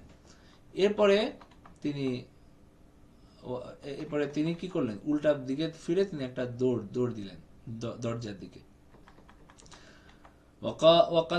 এরপরে আল্লাহ তাআলা কি বলছেন, কাযালিকা লিনাসরিফা আনহু সুআ ওয়াল ফাহশা, আমি তাকে মন্দ কর্ম এবং অশ্লীলতা থেকে বিরত রাখবার জন্য এভাবে নিদর্শন আমি দেখিয়েছিলাম, সে তো ছিল আমার বিশুদ্ধ চিত্ত বান্দাদের অন্তর্ভুক্ত। ইন্নাহু মিন ইবাদিনাল মুখলাসিন ওয়াস্তাবাকাল বাবা, এরপরে তারা দুইজন দরজার দিকে দৌড় দিল, মানে তিনি দৌড় দিলেন, তার পিছনে পিছনে জুলাখাও তাকে ধরার জন্য দৌড় দিল।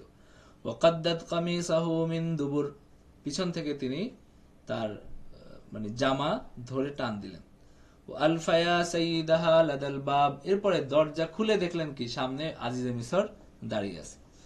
قالت ما جزاء من أراد بأهلك سوءا إلا أن يسجن أو عذاب أليم, তখন এই জুলাইখা তখন বলল যে ইউসুফ আমার সাথে মানে খারাপ কিছু করতে চাইছে। জুলাইখা বলল যে এই লোকের শাস্তি কি হইতে পারে যে আপনার স্ত্রীর ব্যাপারে যে খারাপ চিন্তা করছে, যে তাকে অবশ্যই কারাগারে নিক্ষেপ করা উচিত, তাকে কঠিন শাস্তি দেওয়া উচিত। তো তখন ইউসুফ বললেন যে বরং তিনি আমাকে প্ররোচিত করছেন তার পক্ষ থেকে। শাহিদা শাহিদুম মিন আহলিহা, এরপরে এই পরিবারের একজন সাক্ষী, সে বলল যদি দেখা যায় যে তার জামা পিছন থেকে সামনে থেকে ছিঁড়া, তার মানে সে তাকে ধরতে গেছে, তখন সে তাকে টেনে ছিঁড়ছে, তো তার মানে হলো যে সে তাকে প্ররোচিত করতে গেছে ইউসুফ আলাইহিস সালাম। আর যদি দেখা যায় পিছন থেকে ছিঁড়া, তার মানে হলো কি সে দৌড়াইছে এবং সে তাকে ধরতে গেছে, তার মানে মহিলা কি করতেছে, মিথ্যা কথা বলতেছে। এইভাবে তিনি একটা সমাধান দিলেন। তো এরপরে যখন দেখা গেল যে তার জামা পিছন থেকে ছিঁড়া, তখন এই আজিজে মিসর বললেন ইন্নাহু মিন কাইদিকুন ইন্না কাইদাকুন্না আযীম, এটা তো আসলে তোমাদের ছলনা এবং নারীদের ছলনা ভীষণ। ইন্না কাইদাকুন্না আযীম, তোমাদের ছলনা তো কঠিন, তো তোমরা এগুলো করতে পারো। এইভাবে তিনি তার স্ত্রীকে ভৎসনা করলেন। ইউসুফ আরিদ আন হাযা ওয়াস্তাগফিরি লিযামবিক, তিনি আপনার ইউসুফকে বললেন যে তুমি এটা উপেক্ষা করো, তুমি আসলে কিছু করো নাই। ওয়াস্তাগফিরি জাম্বিক, তোমার মানে তোমার ইয়ের জন্য, কি যেন বলে, গুনাহের জন্য আল্লাহর কাছে, আর মানে তার স্ত্রীকে বলছেন যে তোমার গুনাহের জন্য, ওয়াস্তাগফিরি, হে নারী তোমার গুনাহের জন্য কি করো, আল্লাহর কাছে ক্ষমা প্রার্থনা করো। ইন্নাকি কুনতি মিনাল খাতিইন, তুমি ভুলকারী ছিলা। এরপরে যেটা হলো সেটা হলো যে এই কথা চাউর হয়ে গেল মিশরে। তো মিশরের যে নারীরা তারা মানে বলা বলি করতে লাগলো যে ইমরাতুল আজিজ তুরাউইদু ফাতাহা আন নাফসি, সে তাদের বাসার একজন গোলামকে সে হলো তারা প্ররোচিত করছে, কাদ শাগাফাহা হুব্বা, সে তাকে মানে প্রেম তাকে উন্মুক্ত করছে, মানে প্রেমে সে পাগল পাড়া হয়ে গেছে। এটা কি কেমনে হইলো? ইন্না লানারাহা ফি যালালিম মুবিন, আমরা তো দেখতেছি যে সে একটা স্পষ্ট বিভ্রান্তি আছে, একটা মানে একটা বেহুদা একটা নারী, যে সে একটা মানে তার তরুণ একটা ছেলে, তার সে প্রেমে প্রেমে পড়ে এভাবে হাবুডুবু খাচ্ছে। ফালাম্মা সামিআত বিমাকরিহিন্না আরসালাত ইলাইহিন্না ওয়া আতাদাত লাহুন্না মুত্তাকা, তখন জুলেখা তাদের সবাইকে ডাকলো, সবাইকে ডেকে সে হলো সবার জন্য আসন প্রস্তুত করলো এবং তাদের সবার হাতে কি দিল? ছুরি দিল। وآتت كل واحدة منهما سكينا وقالت اخرج عليهن, সবাইকে হাতে ছুরি দিল এটা, এবং ইউসুফকে বলল যে তুমি বের হয়ে আসো। فلما رأينه أكبرنه وقطعن أيديهن وقلن حاش لله ما هذا بشرا إن هذا إلا ملك كريم, তখন তারা যখন তাকে দেখলো তখন তারা মানে মুগ্ধ হয়ে গেল তাকে দেখে, মানে আকবার নাহু, তাকে তারা অভিভূত হয়ে পড়লো এবং তারা হাত কেটে ফেললো, মানে তিনি এত বেশি সুদর্শন ছিলেন। এবং তারা বলল যে কুলনা হাশা লিল্লাহি মা হাযা বাশারা, ইনি তো কোনো মানুষ না, ইনি ইন হাযা ইল্লা মালাকুন কারীম, তিনি সম্ভবত একজন সম্মানিত ফেরেশতা, তাকে তো মানুষ মনে হয় না। মানে তারা যে তার মানে তাকে অনেক বদনাম করছে, তো তখন তারা হলো নিজেরাই কি হয়ে গেল? অভিভূত হয়ে গেল এবং হাত কেটে ফেলল। قالت فذلكن الذي لمتنني فيه ولقد راودته عن نفسه فاستعصم, তখন জুলেখা সুযোগ পেল, বলল যে এর ব্যাপারেই তোমরা আমাকে নিন্দা করতেছো, যে আমি কেন তার প্রেমে পড়লাম, অথচ আমি মানে বহু বছর ধরে আমি তার সান্নিধ্যে বা তার কাছাকাছি আছি, আর তোমরা একদিন তাকে দেখছো, দেখে কি করছো? হাত কেটে ফেলছো। এইভাবে সে তাদেরকে মানে তারা যে তাকে নিয়ে অন্ধবন্ধ কথা বলছে সে তার একটা জবাব দিছে আর কি। ওয়ালাকাদ রাওয়াতুহু আন নাফসিহি ফাস্তাসাম, আমি তাকে অসৎকর্ম আমি তাকে প্ররোচিত করার চেষ্টা করছি, কিন্তু সে নিজেকে পবিত্র রাখছে।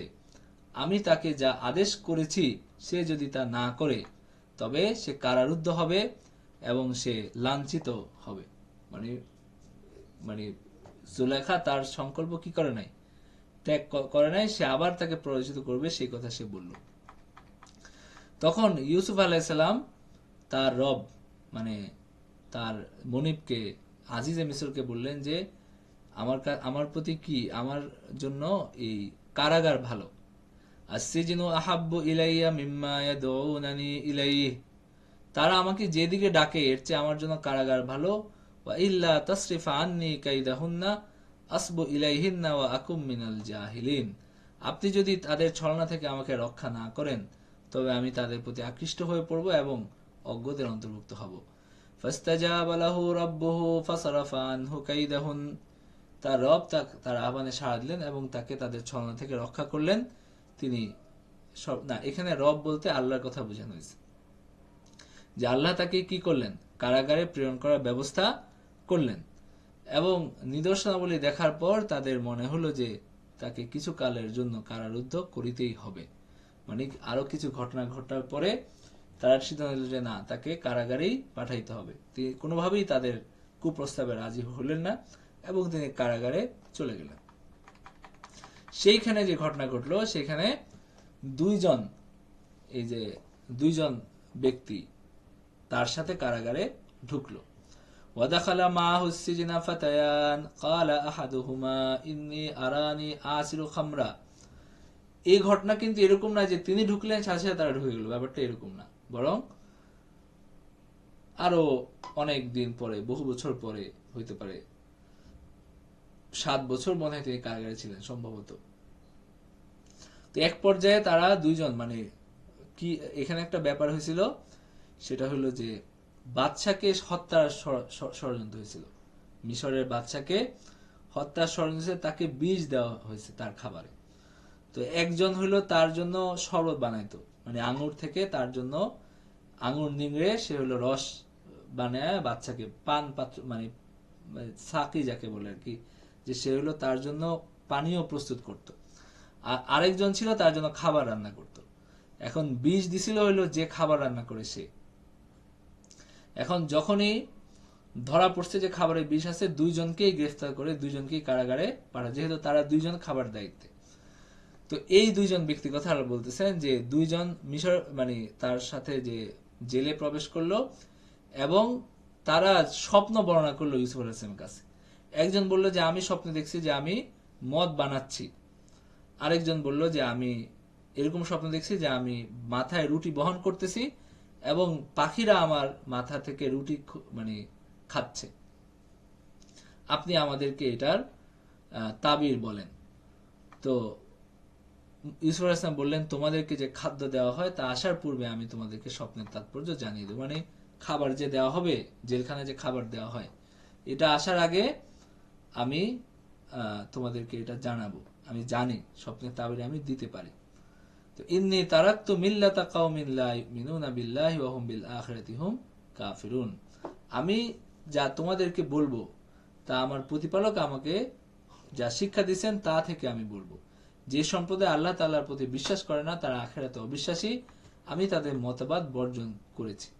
মানে তিনি কি করলেন, এই ফাঁকে তাদেরকে দাওয়াত দিলেন, তাদের দুইজনকে তিনি ইসলামের, তার যে দ্বীনের দাওয়াত, তারা তো সবাই অমুসলিম, মুশরিক, মিশরের অধিবাসী যেহেতু।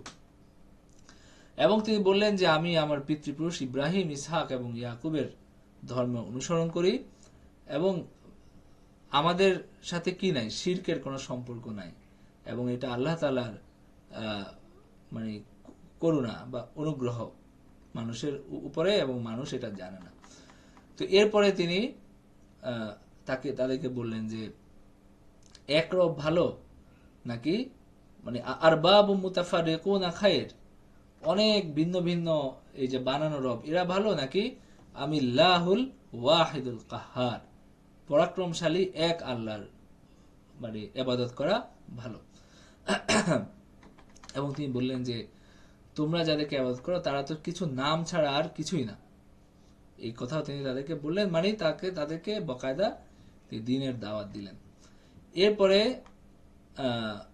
তাই তাদেরকে স্বপ্নের তাবির বললেন যে আহাদুকুমা ফায়াসকি রাব্বাহু খামরা, একজন হলো তার দায়িত্বে ফেরত যাবে, যে হলো এই পানি, মানে যে পানীয় বানাইতো সে তার দায়িত্বে ফেরত যাবে। সে যে দেখছে সে আঙ্গুর নিংড়ে রস বের করতেছে, তার মানে সে দায়িত্বে ফেরত যাবে। আর আরেকজন যে দেখছে সে মাথায় রুটি বহন করতেছে, ফায়ুসলাবু ফাতাকুলু তায়রু মিন রাসি, সে হলো তাকে শুলিবিদ্ধ করা হবে এবং তার মাথা থেকে পাখি খুবলে তার মগজ খাবে, মানে ভয়াবহ তার পরিণতি হবে। আসলে সেই ছিল এই বীজ দেওয়ার মানে কারিগর, এবং তদন্তে ধরা পড়ছিল পরে যে সে এটা করছে, এবং এই শাস্তি তার হবে। কুজিয়াল আমরু আল্লাযী ফীহি তাস্তাফতিয়ান, এটাই হলো তোমরা যে ব্যাপারে জানতেছিলে সেটার মানে ইয়ে আর কি।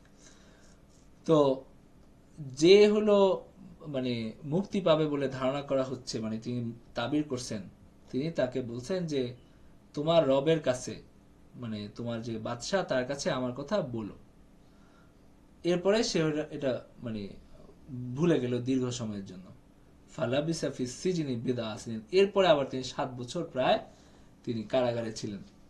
মানে সে ঠিক আছে, তাকে তিনি এটা বলে দিছিলেন যে তুমি বলো, কিন্তু আল্লাহ তাআলার কি হয় নাই, এই ফয়সালা হয় নাই তখনও তাকে কারাগার থেকে মুক্ত করার।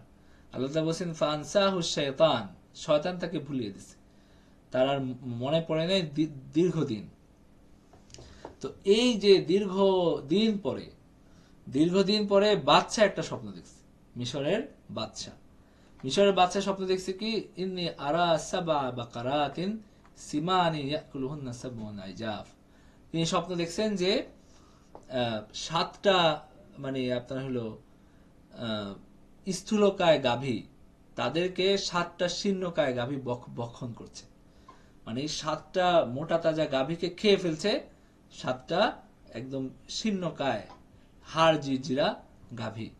এবং তিনি দেখলেন সাতটা সবুজ শীষ এবং সাতটা শুকনো শীষ। তখন তিনি বললেন যে আমাকে এটার তাবির বলো। তিনি তার সভাসদদেরকে বললেন। তো তারা বললো যে এগুলো তো অর্থহীন স্বপ্ন, মানে এরকম, আর আপনার স্বপ্নের ব্যাপারে তেমন কিছু জানিও না।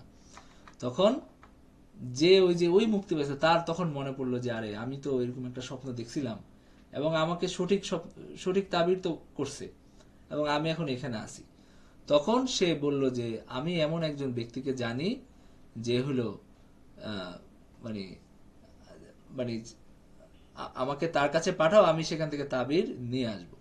তখন সে হলো ছুটে গেল সেই মানে কারাগারে এবং সেখানে তাকে তাবির জিজ্ঞাসা করলো যে আমাকে আপনি বলেন যে সাতটা আপনার হলো গরু যে তাকে খেয়ে ফেলতেছে, মোটা তাজা গরুকে খেয়ে ফেলতেছে সাতটা শুকনা জিরজিরা গরু, এবং সাতটা সবুজ শীষ আর সাতটা শুকনো শীষ।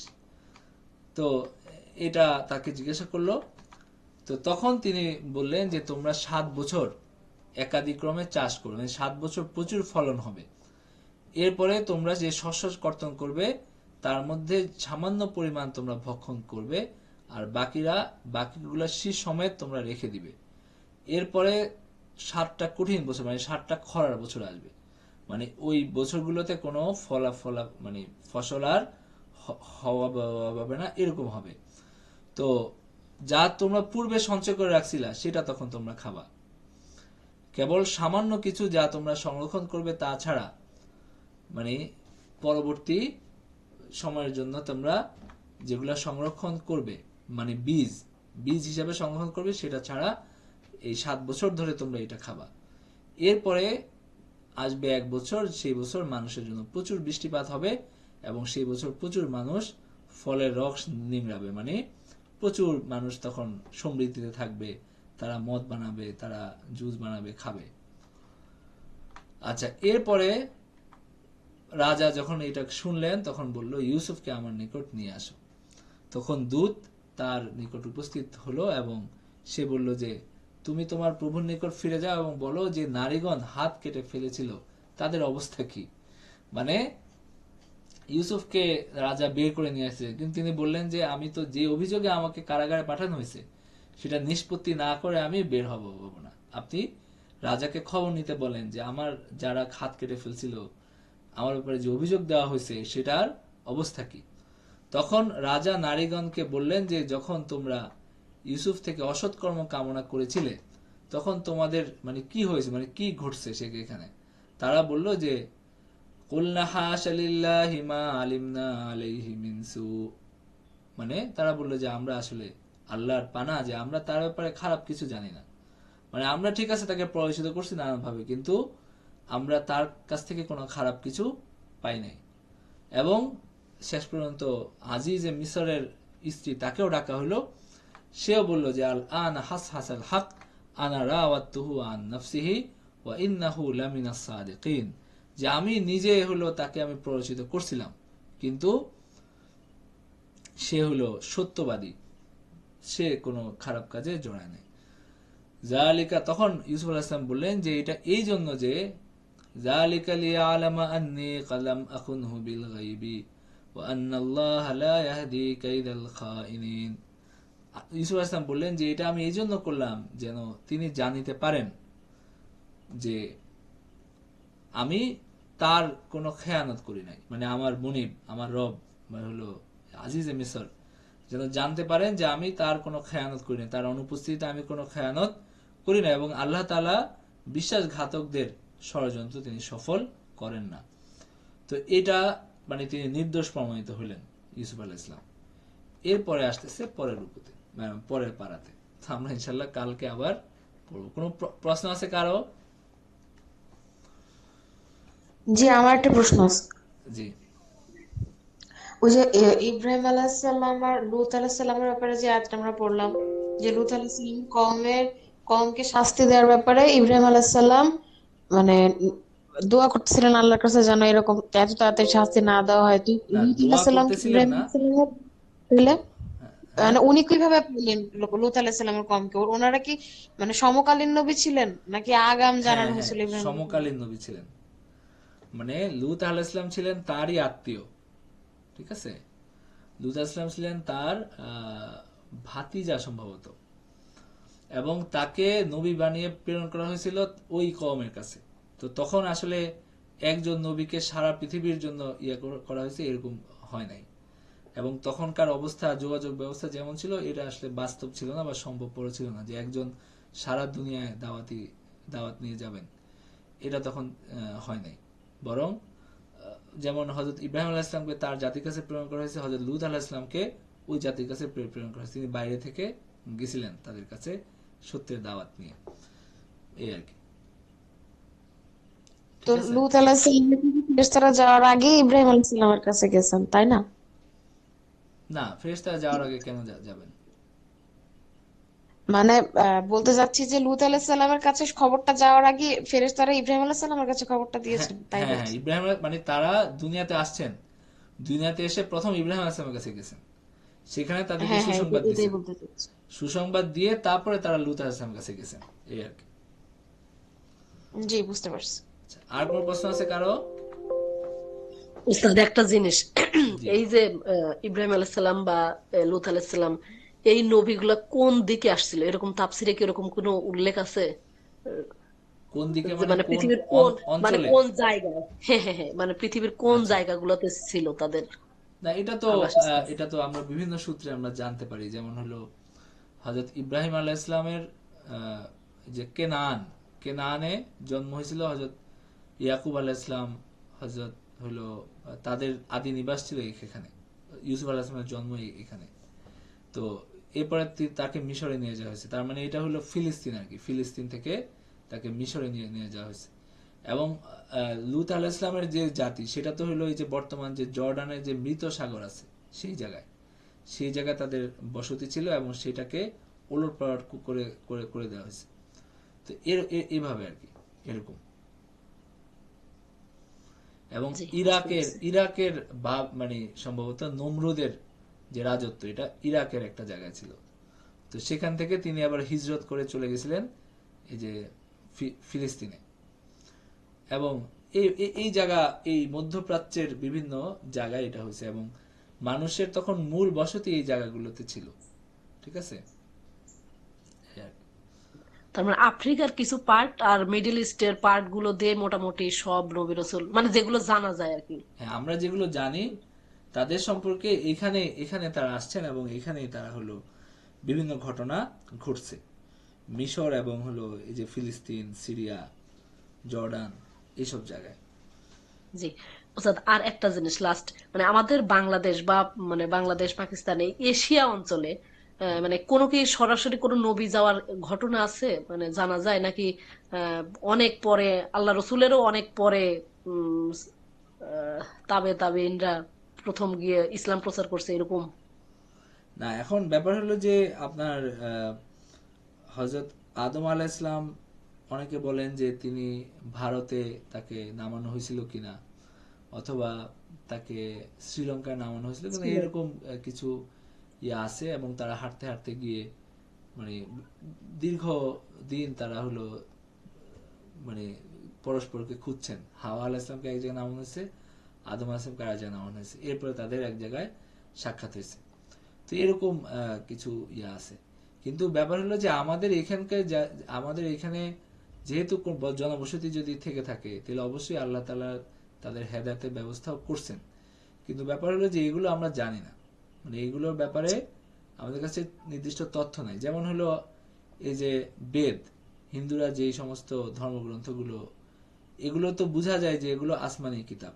অনেক কিছু, অনেকগুলা, মহাভারত না, কিন্তু বেদ, এটা যেহেতু নবীজির কথা আছে, যেহেতু তাওহীদের কথা আছে, এবং অনেকগুলো আলামত দেখে বোঝা যায় যে এগুলো হয়তো আসমানি কিতাব, কিন্তু এটা যে কোন নবী নিয়ে আসছেন সেই ব্যাপারে আমাদের কাছে নির্দিষ্ট তথ্য নাই। তো আল্লাহ তাআলা তো দুনিয়াতে বহু নবী রাসূল প্রেরণ করছেন, কিন্তু সবার ব্যাপারে তো আল্লাহ তাআলা বলেন না। এবং আল্লাহ তাআলা কিন্তু আপনারা দেখছেন যে আয়াতে আল্লাহ তাআলা স্পষ্টভাবে বলছেন যে সবার কথা আমি করি নাই। প্রসঙ্গ যাদের আসছে আল্লাহ তাদের চাইছেন তাদের কথা বলছেন, সবার কথা বলেন নাই। তো সুতরাং এখানে যেহেতু জনবসতি ছিল, হইতে পারে কোন নবী রাসূল আসছেন, কিন্তু আমরা আসলে জানি না সেটা। আচ্ছা। আর কোনো প্রশ্ন আছে কারো? আচ্ছা, ঠিক আছে, আমরা এখানে ক্লাস শেষ করে দিচ্ছি। ওয়া আখিরু দাওয়ানা আলহামদুলিল্লাহি রাব্বিল আলামিন।